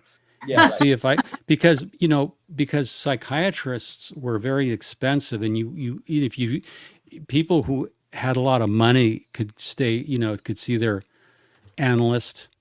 Hubbard talked about himself. It talked about patients. He didn't talk about pre-clears. He said, Right. bring the patient like you were a practitioner. And so it was very counterculture, but like I said, I think he tried to do, again, McDonald's, that system of franchising psychotherapeutic systems, and it crashed and burned. That's why he had to pivot and reinvent into religion, because there's a much larger market. And so he influenced a lot of people with the idea that there was a reactive mind if you could erase your engrams. And that's what William Burroughs was interested in. And not a lot of people went clear. No, and Burroughs was also a heroin addict, so he was really looking to solve that problem. Would that have made him a better Scientologist? Being a heroin addict, it made me a better one. That's it. Well, yeah, I wonder, Mitch, because you went from being addicted to heroin and not too far after you were looking for an answer and rose up, if I'm not mistaken. So yeah, was it like? Well, I didn't think. I want to make sure. I want to make sure Jeffrey made his point before I answer that. No, it's just funny what you said, because I was a Jesus person in the 70s, in Calvary Chapel and everything. Oh yeah. And I don't know how many people I heard say, I used to be hooked on heroin. Now I'm hooked on Jesus. It's like, sure. That doesn't come out right. But okay, I know what you're trying to say. But yes, hooked on Jesus. So your question was, what was it like going from being a young? Well, I was 23-year-old film school dropout, addicted to heroin, and then was that why you stayed? Because it's like they could be as rude as they want, but this is now I'm not on heroin, and therefore this is the no. They weren't rude to me. No. This it was all different. Nobody was rude. People were really nice. Nobody was rude. I mean, I woke up. No, they didn't even want money. It was an amazing story. I mean, I woke up, I woke up Sunday morning, a week before Christmas. My girlfriend was dead on the floor in the kitchen. It was kind of traumatic. And then she and I had been in a film together, and the director of that film had subsequently started doing Scientology. So he took me to Celebrity Center, and they were under those days. It was under the leadership of a woman by the name of Yvonne Jench, who actually genuinely cared about people. She's the one who got John in, or she didn't get John in, but she looked after John. And she's the one who founded Celebrity Center, and they took me in. They called my father and they said, look, he can come stay with us for $250 a week. It costs like nothing. So, and I bought a couple of cheap courses for like $50. And believe it or not, the person who was kind of, helping me as my person said, look, if you try this, you can get off of drugs and then you can decide if you want to be in Scientology. They don't do that today. Today, that person would be sent to the RPF. Like that would be considered reasonable, but that was my experience. Like this story makes sense to me. What you describing how you got in, that makes sense to me. How people go in it today, I don't think they do. No, they would never do that. Back when I went in, there was one Narconon. Narconon is the drug rehab. There was one Narconon in LA, and it was all convicts. It was all guys out of jail. And they were like, we would never send you there. That's like for hardcore criminals who are in prison. It was founded. It was founded by a guy named Willie Benitez, who had read Hubbard, and he read in prison, and he decided that based on Hubbard's description of human nature, that he could maybe use that to help addicts. And he started a group, a self-help group, which, listen, you form a community, you form a structure, you have some kind of something, and people will get better. It can even be based on bullshit, but if you get what I'm saying. So I did find this community, and I went to. I'll give you a perfect example. I was really strung out when I first went there. I mean, I was like I was heavy duty, like going through withdrawals and so forth. And there was no purification program. There was no Narconon for me. I just did this hardcore. I did this cold turkey. Like I stayed up all night. I polished the floors, right? I took all the staff's work from them because I couldn't sleep. So I worked in the kitchen. I worked in the nursery. There were children. This was before David Miscavige banned, kids in the C word. There was like the actor Vonnie Ribisi. He was there. He was a baby. He was born in the C word. Yeah. He was born in the C word. So very different. This was my experience. And then I went to to study Scientology all day long. And I had these long 12-hour days, but people kept saying to me, if you just, confront this problem, you can handle it, you can handle it. Right. And 6 weeks later, I'd gained like 30 pounds and I was sleeping like a baby. And the medical person came to me and said, what do you want to do? You have no obligation to us. And I'm like, well, I want to get some auditing. So, I went back to school. I went back to college. I'd taken a leave from California Institute of the Arts. I was one of the first students. I was a member of the first 4-year graduating class. So it was kind of a big deal for me to get back there. Yeah. I mean, I was like I wasn't just like a hardcore junkie. I mean, I was like a college dropout. Yeah. I mean, and I ended up graduating from one of the most prestigious film schools in the country. But that was my experience, right? So, and then, while I was working on my career, mostly in the 80s and 90s, I wasn't interacting with science. I was like doing some stuff. I mean, I got up to OT5 by the time I started working for Gold, but it was a really different scene. And then it morphed. But here's the deal. I have to say this, and I can't stress this enough. It is in to be an abusive organization is in Scientology's DNA. It's in the DNA of cults. Yes. I was very familiar with Synanon, which if you guys aren't, I almost went to Synanon. And they're the basis of all the therapeutic boarding schools and bad kid schools. Yeah, exactly. So Synanon was an amazing phenomenon. And you look what happened. They were a darling. The whole not in my neighborhood. When I went to rehab before Scientology and then, ended up being cast in a movie playing a heroin addict, I almost went to Synanon, right?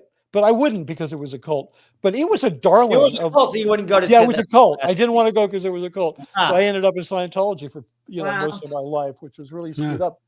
But I think my point here is that Synanon started like there were people that weren't drug addicts. It was specifically aimed at heroin addicts. There were people like Leonard Nimoy who used to go down there and give acting lessons. There were wealthy people who sold their homes and donated money, and they wanted to live in the Synanon community because they wanted to be part of that community because it was seen as a really healthy community. So where does it end up? It ends up that one of its detractors, who happened to be an attorney that was speaking out against it, they put a rattlesnake through his mail slot and almost killed the guy. A couple people went to jail on that one. Then they made the biggest private gun sale, the gun purchase of any private organization in the history of California. So they went from being this very benign organization that was very positive, that the wealthy people in Santa Monica wanted them in the neighborhood. It wasn't like not in my neighborhood, to being an armed cult, to eventually being completely disbanded. And it's kind of the DNA of these organizations. Yeah. You know, eventually, like I discovered, if you interact with them long enough, especially if your interaction revolves around your professional work, like it did with me, you're going to be humiliated. You're going to be abused. You're going to be blamed for things you didn't do, and people are going to get credit for what you did do, and you're just going to end up like a wreck. So it's just like that's the deal. So, but my experience, I did get in during that sort of very halcyon, sort of warm, fuzzy. Yeah, that's how a lot of them start, and that's what I was going to ask you. If they didn't, if Miscavige had never existed, and it was David Mayo at the head, or Pat Roker or whatever, and they kept the general initial intentions that made Scientology popular in the 1970s, would Scientology A, be more compassionate, and B, have 2 million members? Or is it all within the cult DNA? Where eventually I'm going to say it's in the cult DNA. Me too. Because that's no different. I'm telling you, that's the safe bet. We don't need this shit. We don't need to find out if there's some compassionate version of a cult, because there isn't. Right. It's like, yeah. So there you go. That's what it is. Well, when you read these things that L. Ron Hubbard wrote about how you get back at your enemies and how you abuse the legal system and how you use lawyers and private investigators and you destroy your enemies, that is the DNA of Scientology. Commonality. Yeah, no, it is. It's it absolutely is. It's violent.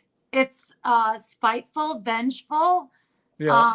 And there's no line beneath which they're willing to go to get back at their quote unquote enemies. Yeah. Well, and there's also, and that was Hubbard. You're Shannon. You're so right. I mean, you've nailed it. You totally got it. Yeah. Not Miscavige. Well, I'm saying he just continued that same message that everyone Hubbard had. He's a psychopath born into it. Yeah, I mean, but here, let's put it like this. Okay, so Hubbard writes this policy. People refer to it as too gruesome, right? It basically, he says in ethics policy, you got to make the punishment too gruesome for the person to confront. And then that's how you keep people's discipline in. And from this, they even have the noun, give them a too gruesome. It became like a word. But the thing is that too gruesome to who? Too gruesome to L. Ron Hubbard was pretty gruesome. Yeah. But too gruesome to Miscavige is freaking sadistic. Yeah. It's horrible. It's putting a woman in a barrel and dousing her with cold water and hanging a sign on her that says lesbian. Yeah, I read about that. Condoning that kind of stuff. Like, it's sadistic. And you sure, they dismantled the hole up there. I've seen the piece, I was there when they tore it down. And you were? Oh, yeah. What were their comments on it? Like, when you were there, when you saw, because you were there, again, it's fascinating talking to you, because you were there so much later than a lot of other people. Yeah. Were they like, this is wrong, we have to take it down, this is stupid? Or they're like, hey, good news. No, they're like, No. It's a really weird, I don't know how to describe it to you. Okay, so I did this video. It's on my channel. It's on my video tab. It's called, the title of the video is I Did What for Scientology? And it's basically a video that I helped produce and that I'm interviewed in extensively. I think back at maybe 2014. It's about Golden Earth Productions. It's still on YouTube. They haven't taken it down. I took a copy of it. I put myself into a little box and I kind of walk you through all the BS. Right. on the whole thing. Like, and so that video is being shot. And when I'm shooting that thing, because I'm involved in the production of this thing, and we're shooting this thing, and it's 200 yards away from where the hole is. Some of the scenes we shot, the sequences, they're 30 yards from the hole. They're 20 feet from the hole. Like, this thing was like, and I'm sort of blissfully not even noticing it. And everybody at Gold knows about it. Every staff member, because Gold, it was a David Miscavige project, but Gold ran it. Gold. So it's like all Gold. It was like all 100. It was all Gold. I mean, you know, so one of Miscavige's staff put the bars in the windows and whatever, but it was run by Gold. That's who actually physically ran it, and they all knew about it, and they all thought it was okay. Because it was, they thought it was okay because it was Miscavige's idea, and he's the one that's expanding Scientology. Yeah, he's the one that's making this whole game work. He's the one that's going to get us, you know, to our final destination. Blah blah blah blah blah. So if he says lock a bunch of people up, God damn it, lock them up. You know. So So I didn't know about it until Going Clear came out, and because by that time I was working on. You know, I originally just did positive stuff, but now I'm being brought in to do videos, pushing against Anonymous, and to kind of do it. Right, yes, bat all this. And then I get handled a folder that says Karen de la Carrière in it, and I open it up, and it's got all this junk in it. And then somebody says, "Here, can you please go through this? Because, you know, we need your opinion on how it should be written." And it's horribly written. So, you know, I go through it. I do some text editing, blah, blah, blah. That was my big role on that, because I hated doing all that kind of stuff. I mean, it was wearing me down, man. I mean, I have like, what do you call it? Like emotional flashbacks, like nobody's business from all that kind of shit. It's just, you don't realize how much your own complacency rips you up. It's like self-mutilation. It's like self-harm. Would you ever write these responses or videos, you know, in response to Going Clear or whatever, or Rod Miscavige Sr., or whatever it might be, and feel like, God, maybe they have a point? And was that one of the reasons that helped you kind of leave the cult ultimately, because you were, you know, meant to consume all this negative press? Not so much now. Not so much me. I mean, that did happen to other people. My thing was like, I couldn't stand the interaction anymore, and I didn't want to be unemployed. So I had to deal with, you know, the shame of not wanting to be unemployed, because God damn it, you better, you know, I was like, I've tried to be as brave as I was cowardly for sticking around, because I just, I wanted to figure it out. You know, there's another little component in this, which happens when you're deeply into something like Scientology. You see the bad stuff, you know that it's bad, you know you need to get away from it, and yet you're so programmed that you feel that the getting away with it is a failure. You're like, you still feel like you're failing them. You feel, oh God, I'm just a failure. Part of it is this thing of like, why do service people fight? You know, they'll often say, well, I fight for the guy in the trenches next to me. Yeah, so there's a little of that, because there was this crew, you know, that I had like trained and like made all these films with, and I knew if I left, like their lives were just gonna, it wasn't gonna be really positive. They were gonna have some stuff to make up for. And I mean, I had left for a while because I went to work for Scientology Media Productions. That didn't go very well for them. That was very difficult for them. So, you know, there was a lot of moving parts in this whole thing. But when Going Clear came out, you know, I wasn't restricted from the internet like other Scientologists. I could look at whatever I wanted.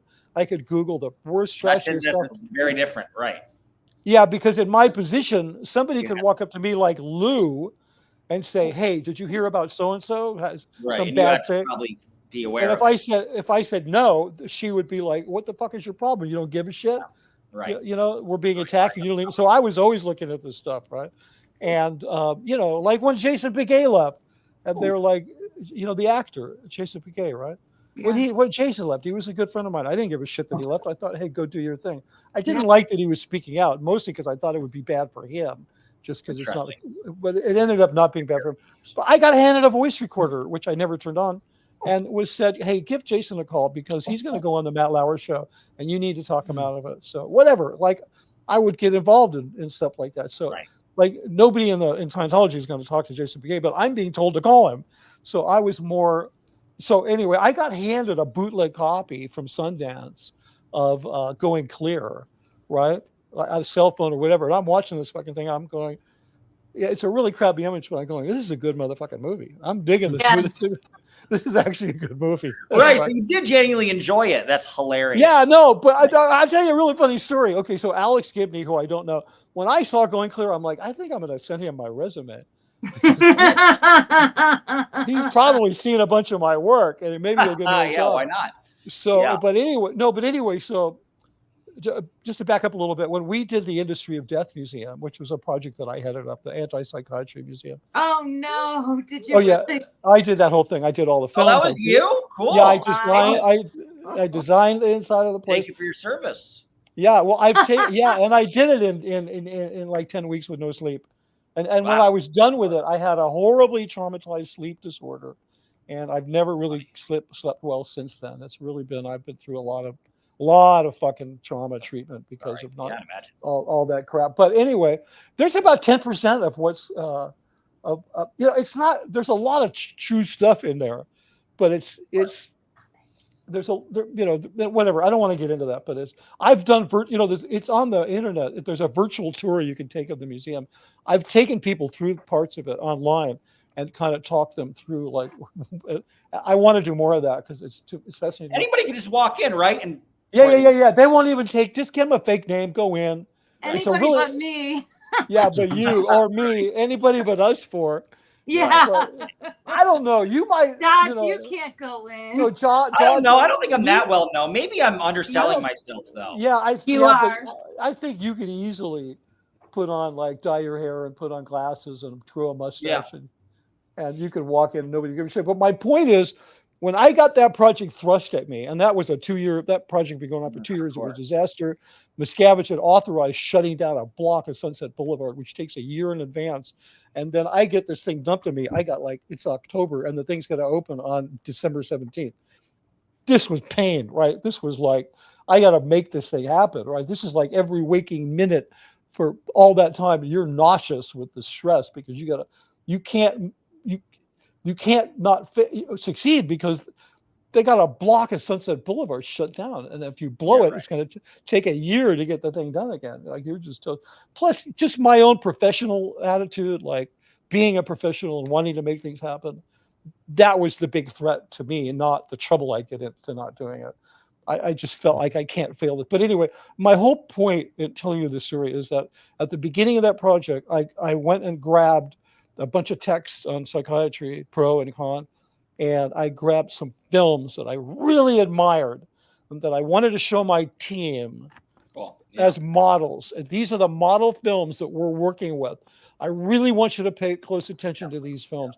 One of the films was Alex Gibney's Smartest Guys in the Room. Oh, sure. Enron, right? Yeah, right. Enron. Funny. And so this was my team and all the people that were exposed to me on that project. They thought Alex Gibney was a genius filmmaker.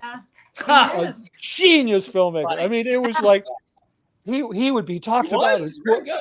Yeah, no, he's very good. I mean, I wish he would just do a documentary once on something obscure. He tends to pull headlines and then do documentaries. There's a lot of unknown things out there that deserve attention, and but anyway, my point is, when Going Clear dropped, all of a sudden it was like, Alex Gibney, do not mention that name. Do not, like, it was just expunged from history. The fact that we were all gaga over Alex Gibney because he did this great documentary, and we scrutinized it, we emulated it, we took all kinds of intelligence from it. It always cracked me up. I mean, whenever I see any of his work, I kind of shudder with glee because the way the cognitive dissonance that they have to deal with, because it's like, Alex Gibney made this thing. Oh wait, we love Alex Gibney. Wait. What happened to him? Yeah, right. Yeah, I hope I get to. It's like your relatives that one day are your fellow cult member, and the next day they're suppressive people. Yeah, Sure. But this is like, you just have to shut up about it. Like, you can't. Yeah. Oh yeah, Yeah, I hope I get to meet him someday because I would love to tell him that story. Well, it's part of the three, I think, watershed moments that brought Scientology down.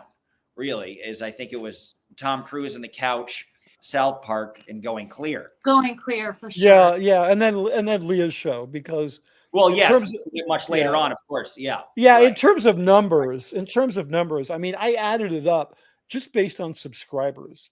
Like, because you can't, we don't have access to the metrics of, how many people watched it on what streaming service.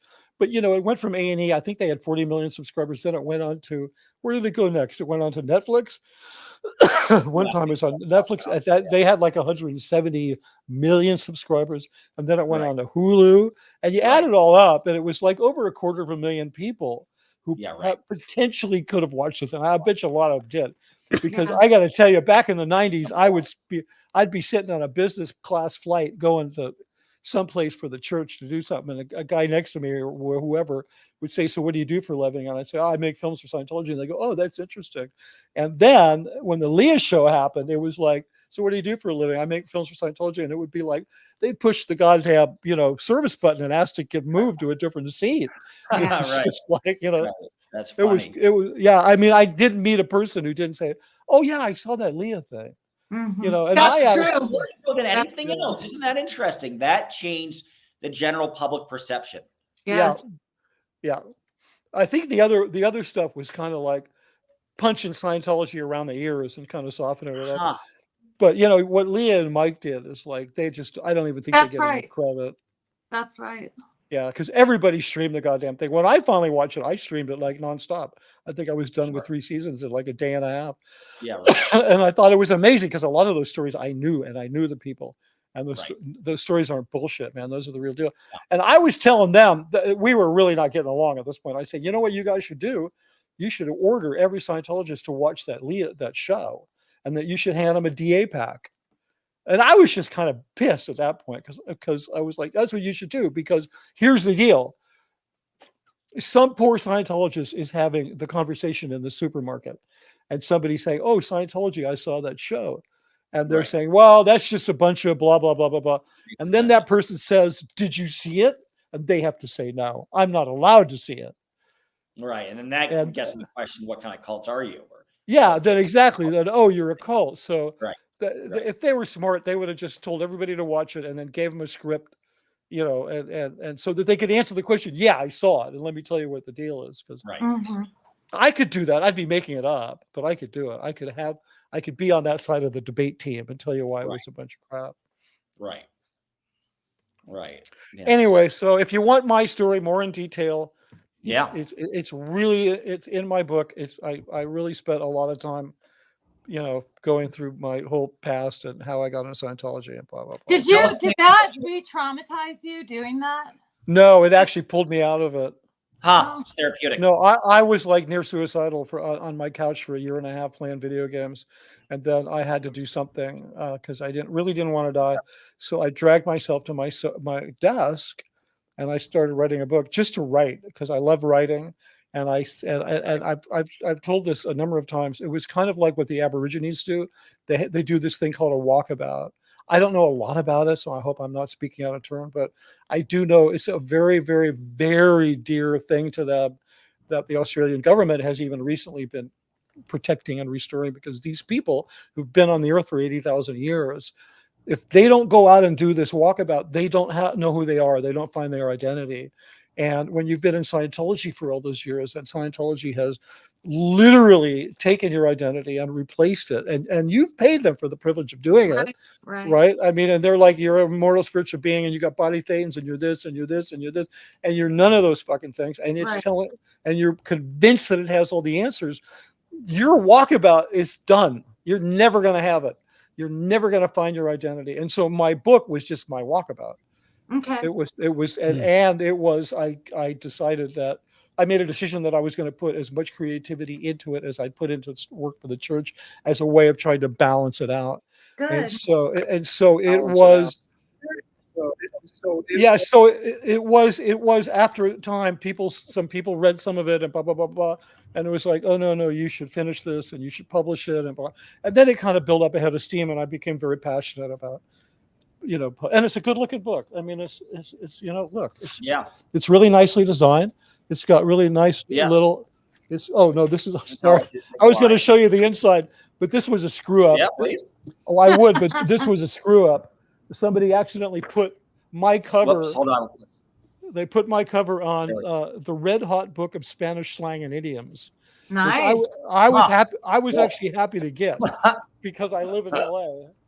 Yeah, it kind of works. Place yeah, it does. I was and plus it's it still works as a display copy. What are you gonna do? When are you gonna do an audio book version? By the way, I was looking for one. Well, if you want to look at this, look where I am right now. Right. Yeah. Right. I'm in a sound booth that I built under an adult bunk bed, and I've been trapped in here for months working on an audio book. Oh, good. Okay. So it'll come out. Yeah, but it's a really good looking book, and it has these nice little icon illustrations. That's cool. This is the chapter I wrote on Lenny Riefenstahl called The Seduction of Opportunity, all about what it means for an artist to work, the responsibility of an artist to know that they're working for evil people. But anyway, because you were able to have a creative output, and make so that's why I'm inspired that you had a better situation compared to a lot of other people. That's why I got out. Yeah, I mean, in one way, but you have to remember that abuse is a spectrum. At the one end, I'm sure. Yeah. Yeah. At the one end, you have people in the hole. Right. They're just being horribly abused. Yeah, they're being horribly physically abused, and they're eating horrible food. And then gradiently you move into less what appears less to be abuse. And then at the far end of abuse, you have Tom Cruise, and people are like, he's abused. How is he abused? Well, every marriage of his has been destroyed by the church. He's estranged from his biological child. His other two kids are trapped endlessly in a cult, and he's completely siloed off from the world and thinks he's doing the right thing. That's a very intense type of abuse. How does that person, Tom Cruise, how does he come back from that? How does he rejoin society? What he would have to go through would be amazing. So, people are like, I've been accused of, probably shouldn't say it, but some person, and this is indicative of some of the toxicity that was floating around on YouTube. Like, I got accused of well, you wanted to be there. You were being paid. You probably had 14-year-old Sea Org servants making your bed of gold. And I'm like, well, no, that was not it. Anyway, it's not all cookies and cream. Right. And I appreciate you saying that, because there's always rifts in the YouTube sphere with anybody. But that's whatever. It's just going to happen. Yeah. And a lot of that is just Osa fanning the flames, and Jeffrey knows all about that. I'd imagine. Let me ask you a question. Is Osa happy with all these divisions, do you think, with some of the schisms with Aaron and others, etc.? Oh, I'm sure. No, I'm sure. No, I'm sure I'm trying to think. What floor is that, Jeffrey? I'm trying to think. Karen would remember. That's like the sixth floor at the HCB where Osa is. There's a couple of floors. The 10th floor is Osa. 11th floor is RTC. Yeah, and then I think they have a lower floor too for administrative stuff. It's like I'm sure in one of those offices there's like a murder board, right? And it's got like everybody's picture on it. And it's got like pieces of yarn strung all over the place. And then it's got like who's connected to who on Facebook and social media and all this crazy stuff, because they're always going to look for the hierarchical organization. When Anonymous hit in 2008, it drove them insane because there was no organization, and they kept trying to piece one together. Some of the stuff they came up with was their only defense. Their only defense is identifying their enemies. It's the only thing they know how to do. And what do they do with the people that have nothing to lose? They fall. That's what they do. Yeah, well, like Chris Christopherson said, freedom's just another word for nothing left to lose. Nothing left to lose. Nothing ain't worth nothing, but it's free. Yeah. Classic. Anyway. Yeah, you're absolutely right. But it's because there has to be a hierarchy. Now think about this. Does having a formidable enemy make you more important or less important? That's a great question. Yeah. Probably it makes you more important. It does. Yeah. It does. Unimportant people don't have enemies. Right. I mean, they're beyond their next door neighbor. Right. Really important people. I felt good when I realized Scientology was fair gaming me in some sense, because I felt like you should. But like you look at like people like Martin Luther King and these different people, and they're like, they have like dark forces are Right. conspiring against them. And so Sure. Hubbard was really big on making sure that there was lots of two things. One, the stakes were really high.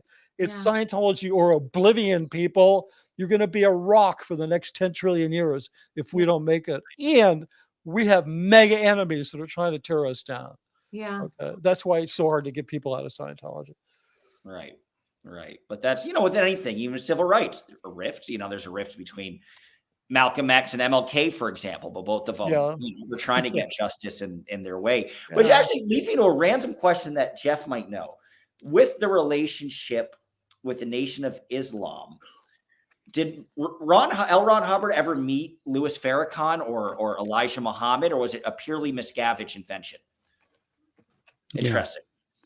Yeah, and what's interesting to that point of the Nation of Islam in Scientology, there is no known picture in existence of David Miscavige and Louis Farrakhan together. Interesting. And I've always argued that Mr. Farrakhan does not want to be seen with the likes of David Miscavige. Right. Funny, so we'll take your money, but No, I'm not kidding. I believe you. No. We're all white devils. Why would you want? Oh yeah, it's crazy. Yeah. No, it's more profound. Miscaviges. I mean, Mr. Farrakhan is very particular about, Hubbard was a racist. There's an old website called Solitary Trees. You can Google it on my Scientology Money Project blog, L. Ron Hubbard Racism. And I copied it because the church got it taken down. It's all of Hubbard's racist quotes. And Mr. Farrakhan was quick to excuse L. Ron Hubbard's racism. Very quick to give him a free pass.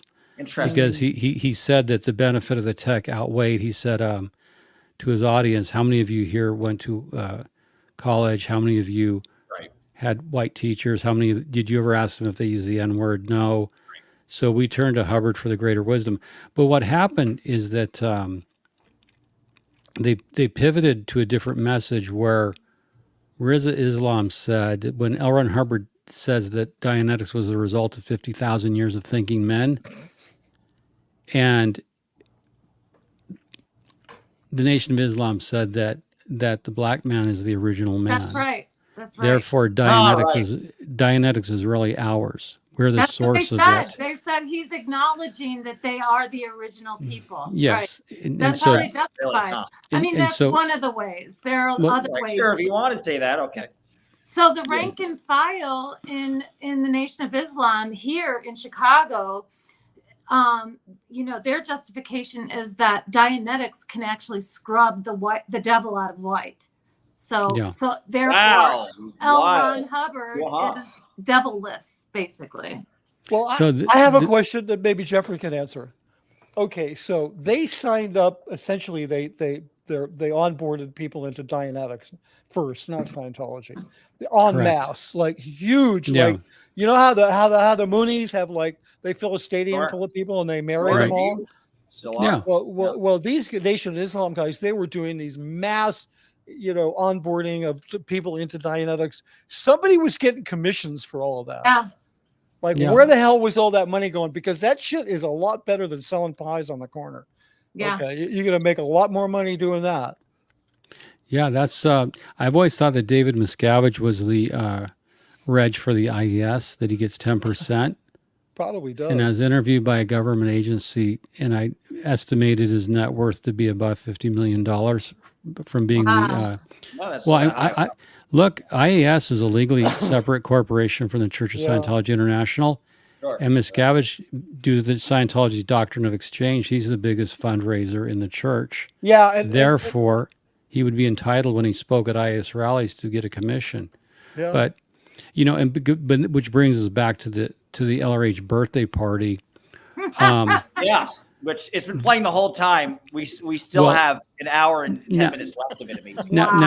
Unbelievable. Now, I scanned through it, and one of the things that got me, and I wanted to make it while we're talking about divine figures or semi-divine or pretend divine. Mm-hmm. This LRH birthday event was the closest that Miscavige. Now, what I did is I do it differently.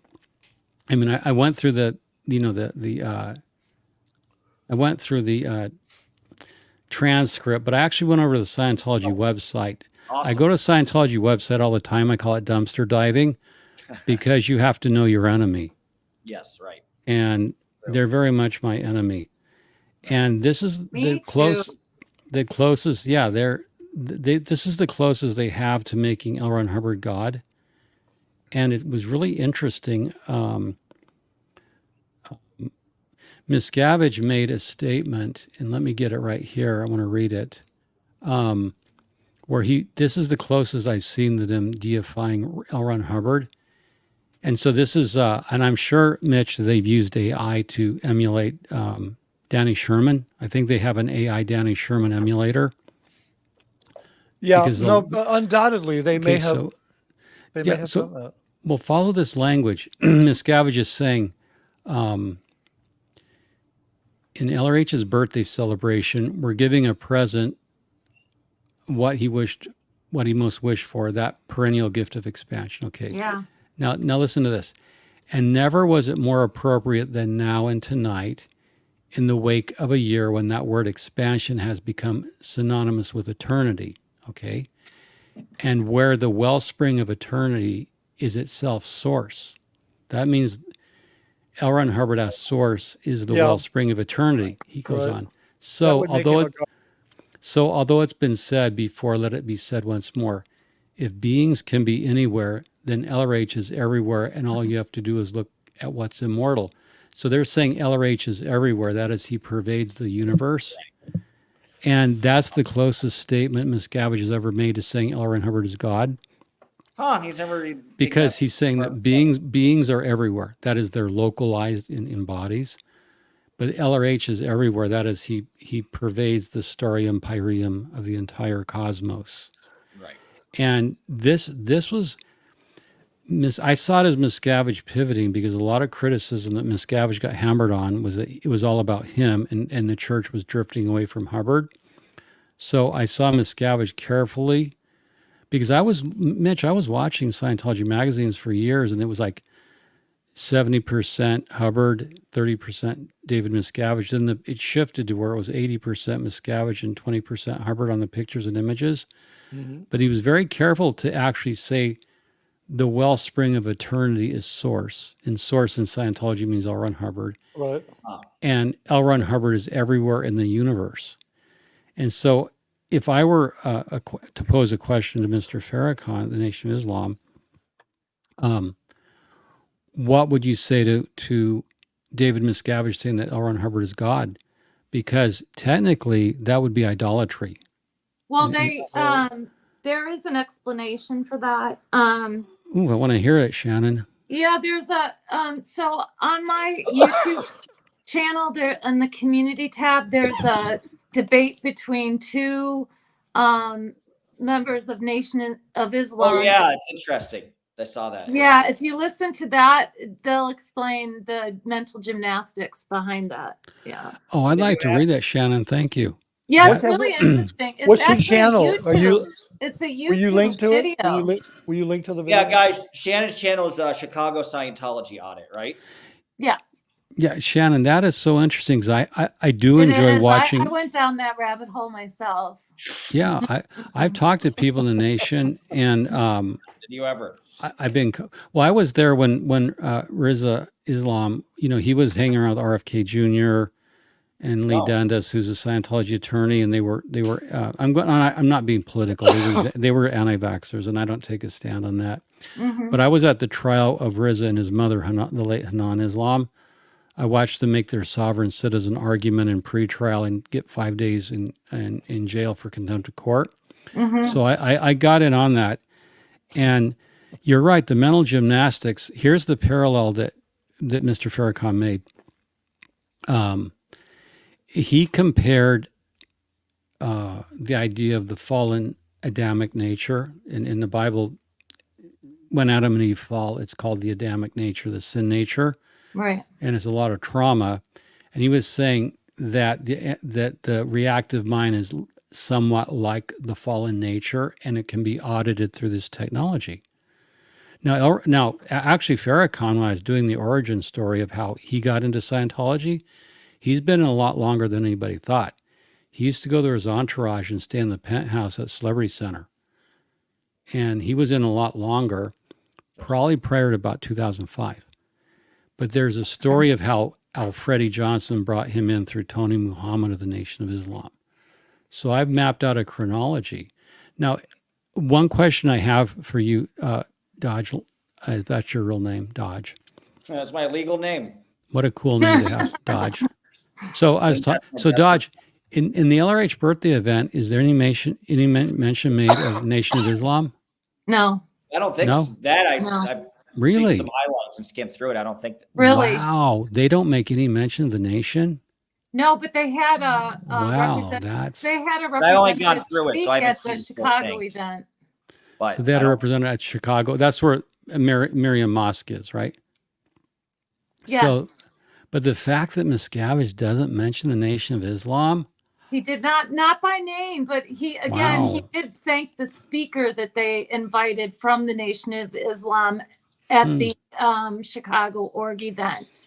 What he did is he played a clip from his speech in Chicago thanking one of Wow. the members of the Nation of Islam. Yeah, they'll do that. They'll kind of do they'll do like reruns from a previous event. Often they'll start out the whole event by Yeah. just reprising. That's the previous interesting. event. Well, Some- that's the whole point of that speech is it's a best of all the openings of the org, is that's what signaled this great expansion from this year. So he does a little clip from each space, where they opened an Yeah. ideal org. And they play a clip from his speeches there. Austin and where was it? Mexico City, Austin. Yeah. Yeah. Speaking of which, I was Chicago. looking at some of the script, and he's talking about Quebec. Is there something? Are they opening something in Quebec now? I don't know. I don't know. I noticed that the one of the world champions in the birthday game was the Church of Scientology Budapest. Budapest. That's how Christopher Walken said it on the Saturday Night Live sketch. Budapest. I'm thinking, dude, Scientology's not active in Budapest. Right. Like, that's not even a. And you are. Yeah. And it was like, that's so obscure. I follow Scientology and money laundering and things. This is a perfect money laundering vehicle. You could just throw out all the contents and put, like $1 million in there in US $100 bills. Yeah. I think down in Colombia, this is what the cartels use. They get the Spanish language version, dump it out. No, really, there was I interviewed a guy a former serial member from Colombia, and in this Dianetics mission, I found one in Medellin. Cool. And I thought, there's no way an American cult's going to be allowed to be in Medellin, Colombia, without the cartel's permission.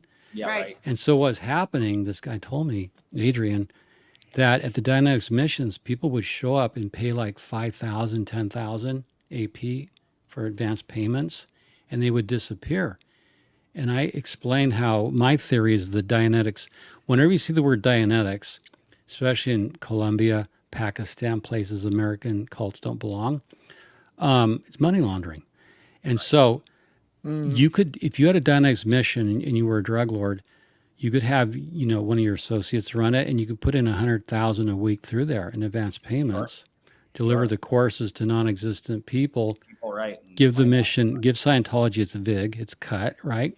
Yeah. And then move the rest up through Curacao and then buy through your construction company on fake invoices, and then move it into Miami to buy condos. And that's I why would call I said, that Skyline in Miami. Yeah, I would call that expansion. Right. Exactly. You got it. So, yeah. Well, I'm inclined to look at Scientology crime lies, legal matters, and they have a retail side. It's just like the mafia in the 70s had all these pizza parlors they were laundering money through. So there's a retail side where they deliver psychotherapeutic services and telepathic exorcism services on the retail side. But on the back end, when you get in the money club, I actually found Dianetics operating in Pakistan. Wow. And Wild. I found them in Cyprus. So all the money laundering havens, they're way too much, and they operate under the name of Dianetics. And those are just indicia of money laundering. They're called sunny places for shady people. Funny. And so why would... Do they have a real org there, office there? Do people come in for auditing or no? No, what you do with SMI, Scientology Missions International, you pay them a fee and then they let you use their signage and you buy like a starter kit of Dianetics books and So you just stuff. never really franchise it. And you just throw all of that Dianetics shit in the dumpster. Right. And all you need is a building with signage and you're off. Then you can launder money because SMI, Scientology has deniability. Hey, we issued these guys a license. We don't know anything. Right. But they're not going to get the book by Farley Spink. That only stays here. Not. So there's, so I always look at the birthday event as I was at the 2007 New Year's Eve event, Mitch. Yeah. And I didn't see you there, but I didn't know you at the time. Besides, I was just a drag act. What year was that? 2007. Yeah. Well, New Year's Eve. Shrine I would have been Auditorium. sitting in the front row with the big shots, so I don't know where the hell you would have been. Well, you know what? I was posting at Xenu.net and I was under the radar. So they sent me an invitation, so I took it, come to the event, and I wanted to have the holy immersive cult experience. Mm-hmm. And when you get into this it is a holy immersive experience, a New Year's Eve event. It was like, I mean, I've been an intense Pentecostal growing up that way, faith healing, miracle deliverance service from demons. But this went way far beyond that. It was like, holy fuck, what have I got myself into? Am I going to escape and get back to my home planet? I mean, it was terrifying in one aspect, but it was also fascinating, being a spiritual tourist that I am. Yeah. And it was like, no, I mean, I've done stuff just out of curiosity. Like when I was a kid growing up and there were ghosts, it's like, let's go into the haunted house. Oh, I'm up for that.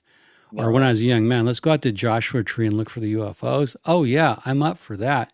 Because, it's like, so going to a Scientology event, it was like so, if you ever get a chance to go to the Shrine event, or back in the day, I mean, Mitch, it was like, this was like an occultic, immersive, intense, electronic experience. Then Miscavige comes out, and then you got all the cameras sweeping around watching people on the boom. Oh and then he starts just shotgunning you with statistics. Funny. I mean, all these statistics it's all made move up. They call it Scientology math. It's all invented. Man, but it moves so fast you can't follow the statistics. and Miscavige is. So was this event the same? Was he talking as fast? I want to see some linked video. I actually wanted what's happening now, Shannon, because you might be interested in this as well. Is David is talking about Chicago, so I think that'll be fun to kind of listen to that whole thing. That's Shannon's I take. did finally pause it, Okay. but I will unpause it. And there we go.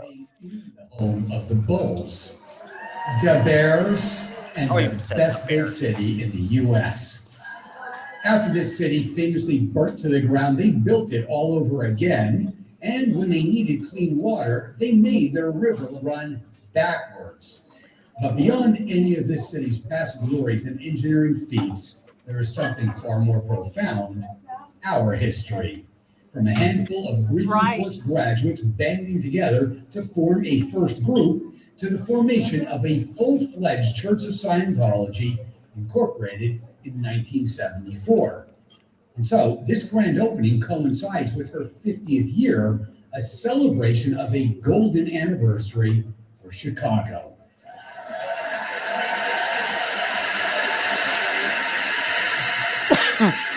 It all starts with your newly minted FEBC executives, including 9 class auditors and 10 Oh my peers. God, we can't listen to that. Epitomize the resolute spirit that I will tell you that. And who is in No, this part of it is just you cannot, he's a lot of talking about the org board and you can't even listen to it. Shannon needs a headache pill. I do. I can't. Yeah, listen, I was feeling your pain, Shannon. Me too. Yeah, I will say that he does not sound nearly as energetic as he did, let's say, back at that 2007. That's kind of low key, doesn't he? He sounds much lower. He sounds much lower. Yeah. Maybe he gave up the cocaine. Hey, Dodge. What's up? So that in that part, that's where he talks about that's where he starts talking about the org board, the great new org board. Ah, okay. And it's like literally you cannot listen to it. You can't. It's so bad, and it lasts forever. Those bustling downtown known as the Loop. And on Printers Row, the historic hub of the Midwest print industry, you can't hear it. Hold now on. stands the new Church of Scientology, Chicago. New Church of Scientology Chicago dates back more than a century. While today, she's been lovingly brought back to life with the facade meticulously restored down to the reprinting of every brick. Hence, behold the revival of all her intricate detail to its original Make it stop. splendor. From her Art Deco terracotta to her terrazzo exterior facing heavily trafficked Clark Street. Okay. Then there's her breathtaking interior. All right, I'll stop it. Yeah, it's so bad. I won't trigger any PTSD. Yeah. I mean, I used to. He doesn't talk in any detail about like the opening. Pull it over, Zeno. You know that you and I. Who's that guy with you? Yeah, I mean, I'm looking. I won't make you listen to it, but I'm watching. Alex was kind enough to subtitles, and it's and he's going on and on about the interior of it, stained glass windows, but he's not actually talking about like we had an awesome opening. Maybe because it wasn't awesome because you fucked it up for him, but. We did. You can hear us in the background, even though they edited the shit out of it. You can still hear us. Yeah. Really, they could hear you guys in the background. Yes, that's awesome. That's cool. Mm-hmm. Yeah, Lord knows I was screaming. I know. I couldn't talk for a week at least afterwards. I had no voice. Boy, it doesn't take much of a scavenge to drive you like stop it, please. I know they could, really you know what, guys, it's hilarious. That's like a form of torture. They could have used that in Guantanamo. That's my. I think I'm the only one. It's worse than that can tolerate his voice for 2 hours. So I'll do a later thing and do my own analysis and come back to you guys. You're like, this is cool. This is cool. No, actually. If you want to listen to it, go ahead. I've got to take off soon anyway. The dog has to go out again. Doesn't yours? Yeah, my dog is starting to protest as well. Well, yeah, we've been on the stream for like 3 hours. I think we have any viewers at all? Well, we have the whole time. We had at least like 100, give or take 60 to 100. Oh my God, that's not very many. No, but there'll be a lot of interest in this on the replay. Yeah, it was. Yeah, it's late at night, so I'm hoping, yeah, Michelle and Reese, right? Take my money, make him stop talking. Please. When I went to that event, Mitch, in 2007, I took about $400 or $500 in cash because I knew if I bought books, I could flee and escape. So I bought some books and made it past the regs. Like, you hold this pile of books, and they had booksellers like every 6 feet with stacks of whatever crap they were selling. Oh my God. But I bought mine right on the way out so that I could like have books and look like I'd already bought, and I escaped. It was like a big regathon. That evening I had to listen to Miscavige. You know what's embarrassing is they had white people rapping. The whole audience, so you had all these 60, 70-year-old white OTs rapping with the people on stage. It was like, come on, that's not even. So it was hard to get my mind around. But Mitch, what was really creepy, there were Sea Org members all around with clipboards watching if you were. Oh yeah. If you were doing your standing ovations. Yeah, they were also making you fill out that survey. They were surveying you, which is another way of. But what's with the big camera that just sweeps silently? It's on a giant boom arm.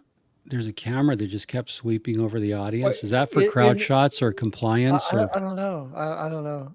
You mean during the event? Yeah, during the event, this camera. Yeah, that would be for crowd shots. Unfortunately, Rachel couldn't be here because she actually shot a lot of those events. Yeah. I'd love to get her back on later, and I actually will watch the whole thing and pick out little clips and ask you about it later on. Yeah, that's awful. To watch it with you guys, and then I realized anyone who could tolerate watching him for 2 hours uninterrupted. I was going to ask you a very silly question, Mitch, because you worked with David Miscavige, and Jeff mentioned the rappers. Did he have any music that he liked? Did he have a Oh favorite? yeah. No. What He do you had, like? I'm trying to remember. He liked Big I like being Noise. into Phil Collins. Yeah, no, but he was into like loud rock and roll, like Real, pop, that's interesting. So kind of Like like what? AC/DC, Like light who? metal. like pop. No, not like metal, more like pop. Huh. Okay. Yeah, much more like pop, like Ariana Grande, kind of Beyonce, kind of. Oh my You Likes all that God. stuff. Yeah, and yeah, he's not going to listen to Drake because he's like, Drake's his lyrics are disgusting. I mean, they're great. Interesting. So he'll find Drake's lyrics disgusting. Oh, I'm sure he would. No, So not he won't privately. listen He to, would. like, dirty No, music. not privately. He wouldn't. Privately, Right. he'd be like pulling people into his office and turning it on full on his $250,000 stereo system, and then playing Right. like Baby Daddy. Baby Daddy, open Yes, up your. spank me again. Yeah. Yeah, exactly. Just some, and he'd be That's like, how "Look I at it. see it, Listen to yeah. this shit. Listen to this shit." And then anyway. Yeah. To make it seem that's fascinating. So he likes Yeah, modern right. music. Then he wasn't like. Oh no, 70s. I'm sure he likes some classic stuff too. I'm sure. I mean, Right.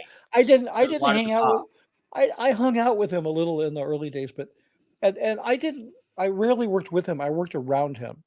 Right. Interesting. Like I sent him stuff and he I'm responded. sure there are and- very few people who would actually talk to him about his favorite music or movies. Or yeah. I'm sure that there's some other probably people. not a lot of people. It's probably Yeah. you count on one hand. Exactly. Which is how. Yeah, but you were talking. When you were talking about the money earlier that this guy is making.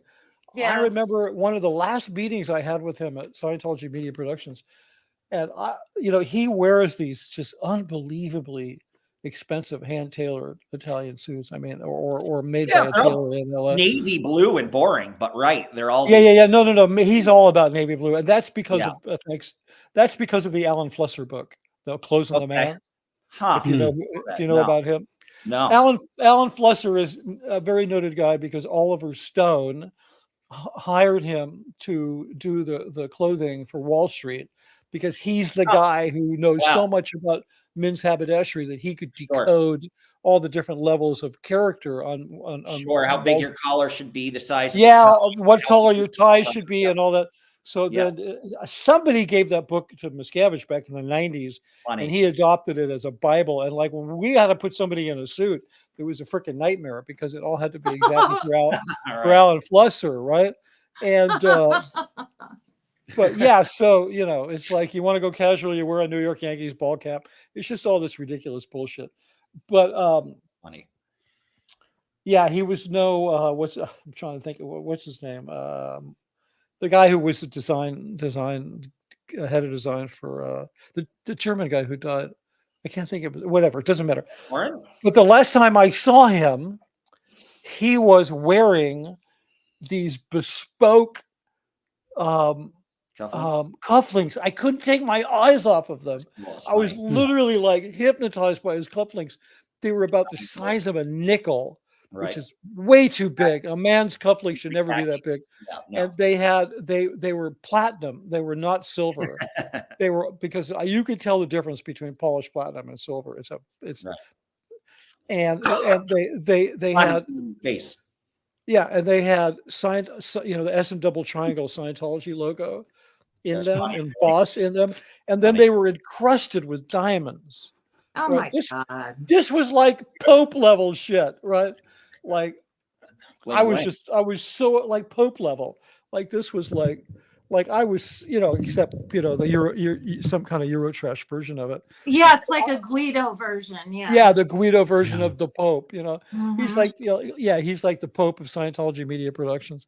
But I was just like, I kept trying to look away from his cufflinks, and I kept looking back, and I was like, when the leader of your quote unquote church starts wearing cufflinks like that, you gotta get the hell out. You might be in a cult. Yeah, you might be in a cult. You gotta get the hell out. I have a running joke. I do my character E. Stuart Mills, Scientology lawyer. I don't know if you've seen him, but he has the key fob to eternity. And David Miscavige, you don't have that. Neither does Scientology. I have the key fob to eternity. There you go. And you can't have it. It's not yours. That's Yeah. where OT 10 And put down that coffee, Dodge. Coffee's for closers. Yeah. You too much. Thank you. Thank you. Gary Glenn Ross, right? Yeah. Yeah. He might. Oh God, that was another thing. You just inspired me to ask one more question. Was David Miscavige's favorite movie either Wall Street or Glengarry Glen Ross? Like, did he like? That's like very Tom fun. Cruise? That's very funny. I don't know why you would pick those two. I don't Wall know. Street, Yeah. You mean as a kind of mental experiment? Right, Well, right. Or as a Larry test Glenn Ross case? was such a dense, whatever. I mean, I was never a fan of that film. It was a lot. Yeah. Yeah, I mean, there's three scenes. There's three scenes in the whole film that are really, really good. But then you have to sit through all of that drivel. Right. It's just unbelievable. Wall Street was a great film. So yeah, Wall Street. But I would think it would more be a Tom Cruise film would be his favorite film. Yeah. Because he's really, really, really, he's Tom's his boy. Like they're He's like, in love. yeah. I mean, we were talking about the scale of abuse. I just got to squeeze this in. Sure. Earlier, when I mentioned that, and you have Tom Cruise as one extreme, and then the people in the whole at the other extreme of the abuse scale. Think about the fact that Tom used to make films where he was considered for an Academy Award. Yes, Magnolia. Like, think about Magnolia, which was 20 a years great ago, film. 30 years ago now. Yeah. And now what does he do now? He does franchises that makes incredible the church. movies. So yes, that makes the church rather Scientology cult a ton of money. Right. And the thing is, so on top of everything else, Miscavige is his career counselor. I mean, this is, nobody wants to hear me say that Tom is like their most highest, whatever, high profile abuse victim, but he is. And at the same time, he has his own accountability. Sure. So I'm not going to let the guy off the hook. But when you were there, everybody's going to ask you, Jeff, you might have some inside knowledge. When you were there, Mitch, any truth to in the closet rumors of Tom Cruise? No. Everybody says that. That's interesting. He's totally heterosexual. Well, no, Dodge, even in Andrew Morton, when he was writing his unauthorized book of Tom Cruise, Andrew Morton himself concluded there was nothing to it. Fascinating. I've but talked it's to funny. It's still funny. It is funny. Yeah, no, it's funny. It's absolutely funny. It's absolutely funny. Yeah. Yeah. I mean, he's not exactly Mr. Family Values. Mimi Rogers made some snarky remarks about him wanting to protect his instrument. Wow. Yeah. No, she meant that he appeared to be, maybe asexual in their marriage, and he didn't, I've wondered about that. I've actually wondered about that. I mean, I think Tom and Dave have a very kind of homoerotic relationship, like racing a couple big of machines together. Yeah, like a couple of high school wrestlers. Yeah, wearing leather jackets. Exactly. Yeah. More interested in hanging out with each other than their girlfriends, kind of thing. Well, Dave went on the honeymoon. When Tom married Katie, they went on a honeymoon on a yacht, and Dave attended the honeymoon, which is creepy AF. That's funny. Yes. And like Scientology is always the third person in the marriage bed. Yeah. And so but literally to incarnate it, have Dave on board your yacht where you can't escape. No thanks. And I just thought no kidding. But I think they have a kind of a man crush. It may not have been consummated. Sure. Right. But I had a friend who said he was in close to it. He's fled, but he said there were some pictures that Price, who is Stephen Price, the chiropractor? Yeah, Mitch? Stefan. Yeah, Stefan. Yeah, he said that there were some dreamy pictures Stefan took of Dave in a meadow, and it was really that he actually got to see the album at Stefan's place. This is going back to 2006. Wow. Yeah, there was it was sort of really Dave, like you haven't seen him in an unguarded moment. And it was like, you don't want to see him in an unguarded moment. No, you don't. Well, maybe no. I have a parody website called OT. It is great, and I had a softer side of David Miscavige with an album cover, with jazz. The softer side of David Miscavige, the side that people don't get to see. But I don't actually like Mitch. Is Dave always on? He's always Dave, right? I mean, that's always him. Does he ever No, he's not. I hadn't seen him in a long time, not be Dave, but in the early days, I remember when the IRS thing happened. Yeah. in '93, I was up there like the next day or the day after, and I was in his office, just he and I, and on the coffee table in front of not his office, it was his living room where he lived. And on the coffee table was all the documents, all of the letters of, what do you call them? Letters of from the IRS, the letters Oh, of yeah, whatever. yeah, yeah. All of them in binders, right? And he was just loose tie, drinking a bourbon, and we're just talking. And he's like, Cool. just kind of a regular guy. He was very Could actually shoot the shit once in a while. Yeah, but I think that all kind of ended because he became more and more paranoid, and he didn't trust anybody. He never did that with me again. Right. And then, then around 2011, 2012, when he actually flipped out in front of me, not at me, but he actually was one of my watershed moments where the cognitive dissonance was becoming too overwhelming. Right. But he was screaming at three. I've written about this and talked about it, but he was screaming at these three adult staff members, two grown-ass men and a grown-ass woman. And he had forced them to sit down on the pavement in July, and the pavement at Gold, the sidewalks are black stain. And literally, if you stand in one place, you'll melt your tennis shoes. It's that hot. And he forced these guys to sit there while he was screaming at them and humiliating them. And right at dinner time, when all the staff had to walk by, and he kept this shit away, but this was, and I walk around the corner and I'm like, oh my God. If I'm watching him doing this, then everything I've heard is true. Because I was always like, whatever. Yeah, right. Jeff Hawkins, who was a friend of mine, got punched in the face. I'm like, well, he probably did something to deserve it. I mean, I was that indoctrinated, right? But now I'm watching this and I'm thinking, you mother. And then he points at me and he's pointing to them and screaming at me that's why you don't have a Dianetics campaign. So he's like triangulating me into this trauma. Because he knows that my presence is amplifying it, because the Dianetics campaign had been my thing, and I'm not in the Sea Org, right? So I'm being made to be an amplifier for the trauma of these people, right? So yeah, I got some real special treatment at Gold. For those of you who think I had special treatment. So anyway, yeah, that was one of. Plus, I was like, I can't ever go in session again because like I was done with Scientology. I can't get auditing ever again because I'm going to have to talk about this. And if I talk about this, I'm going to be, I mean, I'd already had a truth rundown. And I didn't want to go through that again.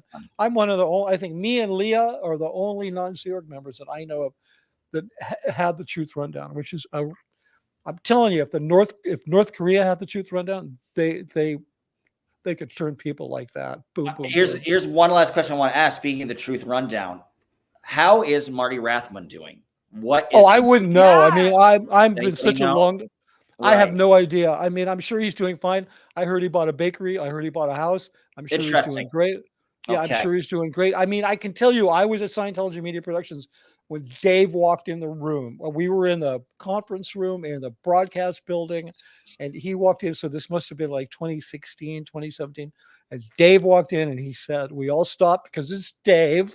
And we all stood up because it's Dave. And he said in the weirdest kind of tone, he said, Marty's back. Like that's what he said. He said, Marty's back. Wow. And I knew when I heard that they'd paid him off because I knew Marty was never going to come back. Right. So they didn't force him to donate continuous money to get to the next OT levels or attend auditing or anything like that. They're just like, we'll pay you, we'll screw you if you don't do this. And we're going to torture your life. We're going to make your life miserable. Right. And then his wife, it was her lawsuit, and she didn't want this lifestyle. So she's like, take the money, call the lawsuit off.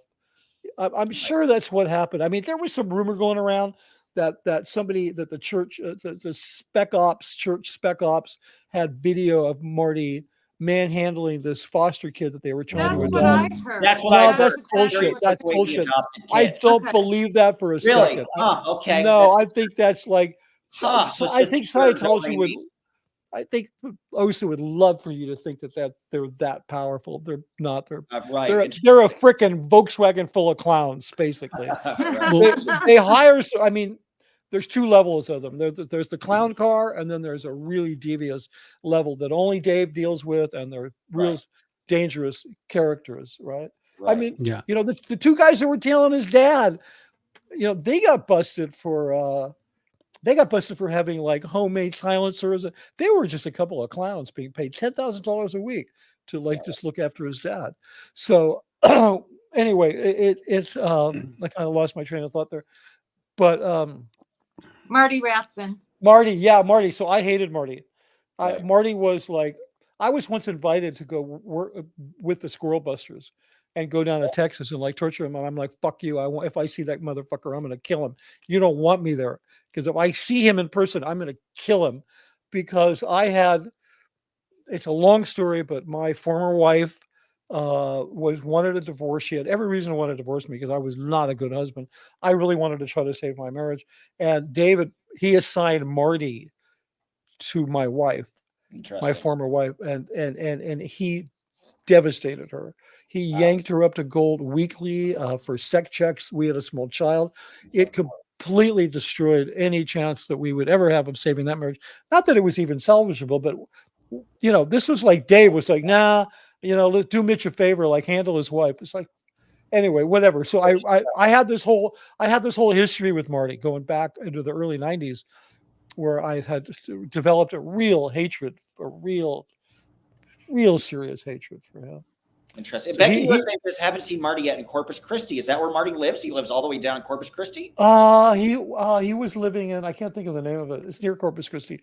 Interesting. So he's away from any Scientology center. Oh, totally. Yeah, he's not anywhere. Corpus is. Yeah, he's not anywhere. So but he's also stopped auditing himself. He's not doing any of that. Yeah, I think he finally stepped away from it. I think he's just given all that stuff up, you know.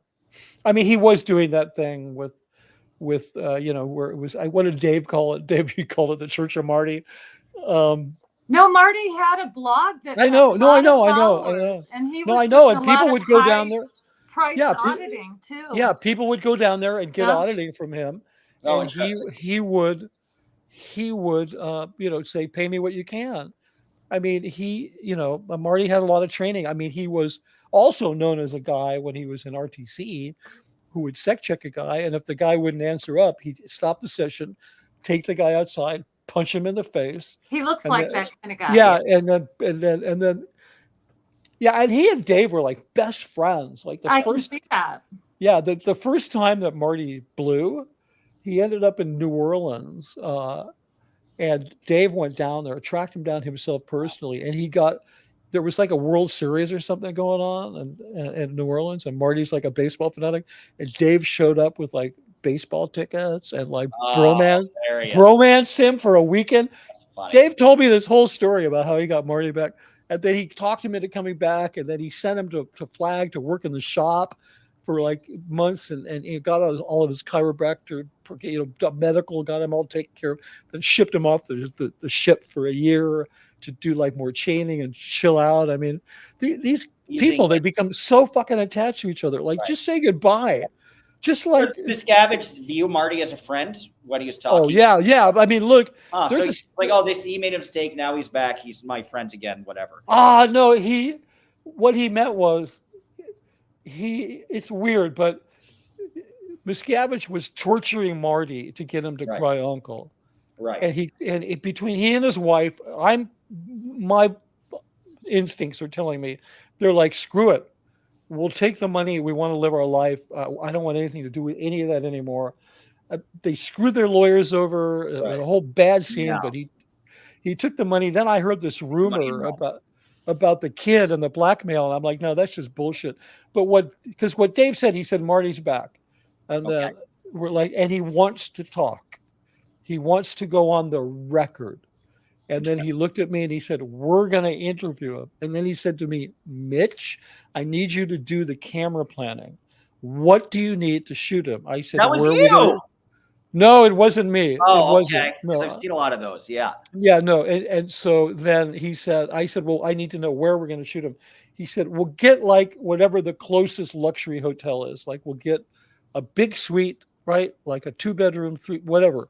we'll get the honeymoon freaking, and then that's what we shoot it. So I want to know how many cameras you want, what kind of crew do you want. So I did all the planning, and then I got busted and sent back to Gold, and then they didn't shoot it for months. So I think I know who shot it. It's the same guy who shoots all the hate sites. He's a public Scientologist like me, who is just a filmmaker, but not a very good one.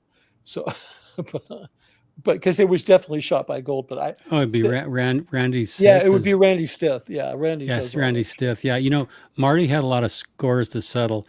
What was happening in the Money Crathman versus David Miscavige et al. Lawsuit was Marty was really close to piercing the corporate veils in that lawsuit, or that Ray Jeffery, Marty was kind of running the lawsuit, and they were close to piercing the corporate veils and proving that the Church of Scientology was the alter ego of David Miscavige. Right. And that would have been the death of tax exemption. Wait, this was before or after the IRS? Oh, this was after. This was 2014. Oh, wow. Yeah, this is when they're trying to. You can't. Okay. I'll tell you a story, and because Marty's talked shit about me, and he had some scores to settle in those videos, and I really hate him for it. Well, settle. He's a son of a bitch. That lawsuit got so close to taking down to piercing the corporate veil. And look, Marty's a really smart guy. Yeah, he is. He's a really smart guy. Well, but according to Miscavige, Marty's mother was institutionalized when she was pregnant with him and given shock therapy. No.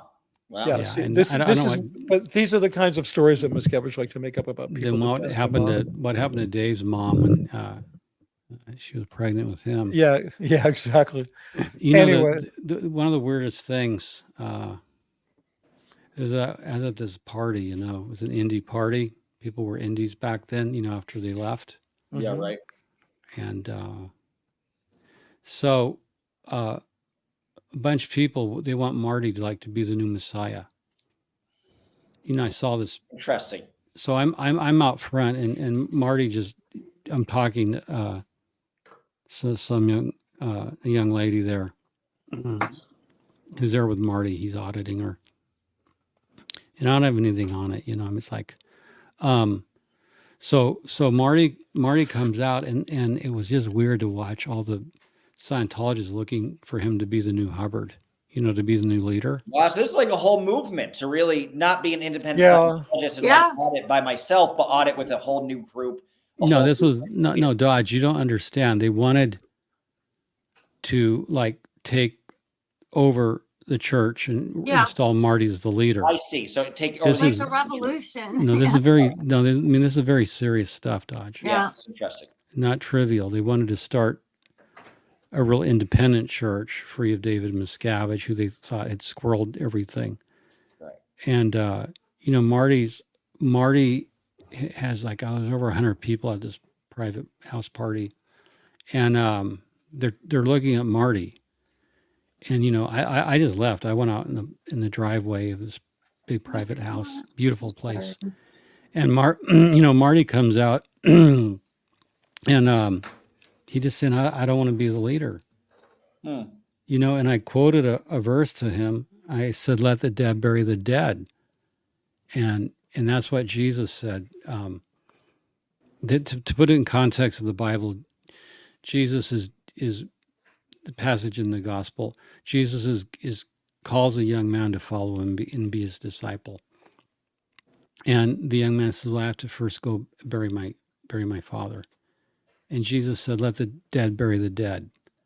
So I quoted that to Marty, meaning, look, just let the dead bury the dead. And he got it. He quoted it on his blog. But I think the pressure on him, because like I said, I've seen a lot of sides of Marty. I don't know him. He's not a friend. Right. But I've been around him enough. I got an argument with him about wiretapping, which I knew was going on. And he said it ended when he left. So that was a disagreement we had in a parking lot one night. That was when he was shooting Louis Theroux film. But I think between the pressures of him wanting to be a Messiah, but when they got close to him piercing the corporate veil in the Moni Crathman case, that would have been deadly to the church to show that, to get an alter ego finding. That's why Miscavige had hired The Chief Justice of the Texas Supreme Court had just retired, went to a private practice. Wow. And that was, I believe, Wallace Jefferson. His brother, Lamont, was also an attorney for Miscavige. And I think that's the point at which, look, as a private investigator, one easy way to get money or cooperation is to pay people. Sure, of course. And everyone has a price. Right. Interesting. As they say, it's not true. Some people do not have a price, but generally, if your life's going to be a living hell, Right. look, the cartels put it this way: lead or gold. Oh, You take the money, right. and if you make your life a living hell, and you're going to have that living hell for the rest of your life, or you can take a big payday. Maybe you got to stab some people in the back, and you can get your get-evens. You can get your fuck yous into people you don't yeah, like. yeah. No, because you're- Mitch, listen, those films where Marty's saying "fuck you" to everyone he didn't like. Yeah, no, So but it's like, the thing is also there's another part of Marty. This is psychopathy. The mother. I was this getting guy- there too. I Oh, was okay, getting there sorry, too. Sorry. You know, I was getting there too. It's like Marty wanted to settle some scores because it was a big goddamn ego, and And he wanted to be back in the limelight. He wanted a spotlight again. But not as being the Miscavige replacement, though. Not as being. No. no, he could only ever be a number two, and he'll Hey recall guys, I have conversation. to go. Yeah. I've got to go take I'll the let you dog go. out. We'll Sorry. end soon. Yeah. The dog Thank you had this to go last bit. out. Shannon, you're the best. Thank you. Follow Shannon. Hey, Shannon, Love you guys. Scientology audit. Shannon, I'm a fan. Thank you for everything you do. I'll Well, sub thank you. and we'll keep an eye on you. Okay. Please So, do. Yeah, Um, you got it. You got Okay. it. Yeah, You guys good meeting you, it was Shannon. really a pleasure meeting you. Yeah, you Shannon, too. great meeting Thank you. you, Dodge. Hang on. And Shannon, I'll probably see you in person because I got to go to Chicago to cover the convention. So Yay! I'll see you in You person. will That'll be then. fun. Yeah. Yes, Cool. yes. All right. We'll see do you some soon. auditing as well. So Okay. two birds Cool. with one stone. Yeah, I Yeah. think I'm gonna need to go soon as well. Yeah, I've got to take off pretty so quick welcome. here. Whatever. We've been talking for 3.5 hours. So Yeah, I mean, Yeah. come on, this has been great, guys, but it's just like yeah, Yeah. whatever. I was going to end soon, but Shannon will let you go. Jeff will let you finish, and then probably call it a day. But that's interesting. right. No, I'm just saying. Well, that's a topic for another conversation, and I hope that Marty enjoyed watching the LRH or the David Miscavige event. I'm sure that he had a private live stream into his house, right, Mitch? Private Yeah, satellite feed. I think his wife would have not allowed that. Interesting. Yeah, She just does because not. she's the one that really ran that whole thing. She wears the pants. Yeah. Yeah, she wears the pants, man. She's okay, guys. This has been incredible. We need to do it again This is soon. a hell of a lot Yeah. of fun, Mitch. Thank you, and Jeff. Thank you, Oh, guys. you're welcome. And Sure. I also want to Yeah. thank everybody who Folks. watched and hung with us. Yeah, Yeah. thank you guys for the whole. Yeah, we quite a few, and this is almost Yeah. a 3.5 hour conversation. Yeah. Sorry about that. Oh, no need to apologize. It was fascinating. And next time we'll start an earlier time because we started. in Yeah, August. and let's do it. I'll Yeah. tell you, I've sold a lot of books in Germany and France. Cool. Okay. And Well, they really like it if they like stuff that's around 2:00 our time, because that's just Perfect. after dinner. 2 Just o'clock in the after afternoon. dinner. Yeah, Right. because it's just after dinner for them. Yeah. Right. Yeah. And they no, like, okay. especially the Germans, they like to sit down with a big mug of beer and watch this. yes, digest it. Because they hate Scientology over there. I mean, it's don't just they ever? like It's the only place it's illegal, technically, right? Or somewhere. practically illegal. It's not Right. illegal, but it's right. as It's close not as you can tax get. exempt. Yeah. Yeah. It's a controlled substance in Germany. Right. Yeah. Right. Okay, well, with that, I think we can sign off. Yes, this is a Okay. lot of fun. I'll have both of you on in the Yeah, future. please. And maybe I'll think of a single topic because you can be endlessly fascinating about 20 of them, which would take forever. But we'll do it tight 2 hours or something. Yeah. Okay, good. But thank you guys, Mitch. Again, tell that everybody your YouTube as well as your book. Yeah. Well, it's Scientology: The Big Lie. It's is the name of my YouTube channel and the name of the book. Yep, and right. if you go there, I've got a bunch of stuff and links, and you can donate to help me keep the channel alive and all that good kind of Me stuff. too. You can buy autographed copies of Scientology: The Big Lie at mitchbrisker.com, et cetera, et cetera. Cool. And And- Jeffrey? Oh, Yeah. ScientologyMoneyProject.com, my wife's channel on YouTube, Surviving Scientology. Beautiful. Well, Karen thank you DelaCar. guys. You're a wealth of knowledge, and I think all of this happening for me getting involved in Scientology. It was a blessing in disguise because I, followed you guys for, Yeah, we watched how you got fired into it. We all watched it. We're like, oh man. Right. But it's my guy. dream. Yeah. But then it was a happy circumstance because I deeply was interested in it. And now I feel like I have my own personal conversations where I get to add, you guys are like celebrities to me in a lot of ways. Yeah, but also you really turned it into something positive. Thank you. Which was great. It was really great. Sure. I think you're doing it. Okay. Okay, I got to go beat my dog. Yeah, I got to go. I got to walk mine. Dog says hello. Okay. Nice. He says hi. Nice. And I'll see you, Dodge. guys later today. Thank you. Thanks a million. We'll talk soon, Jeffrey. Okay. All right. Take care, guys. Good night, everybody. Good night. Thanks again.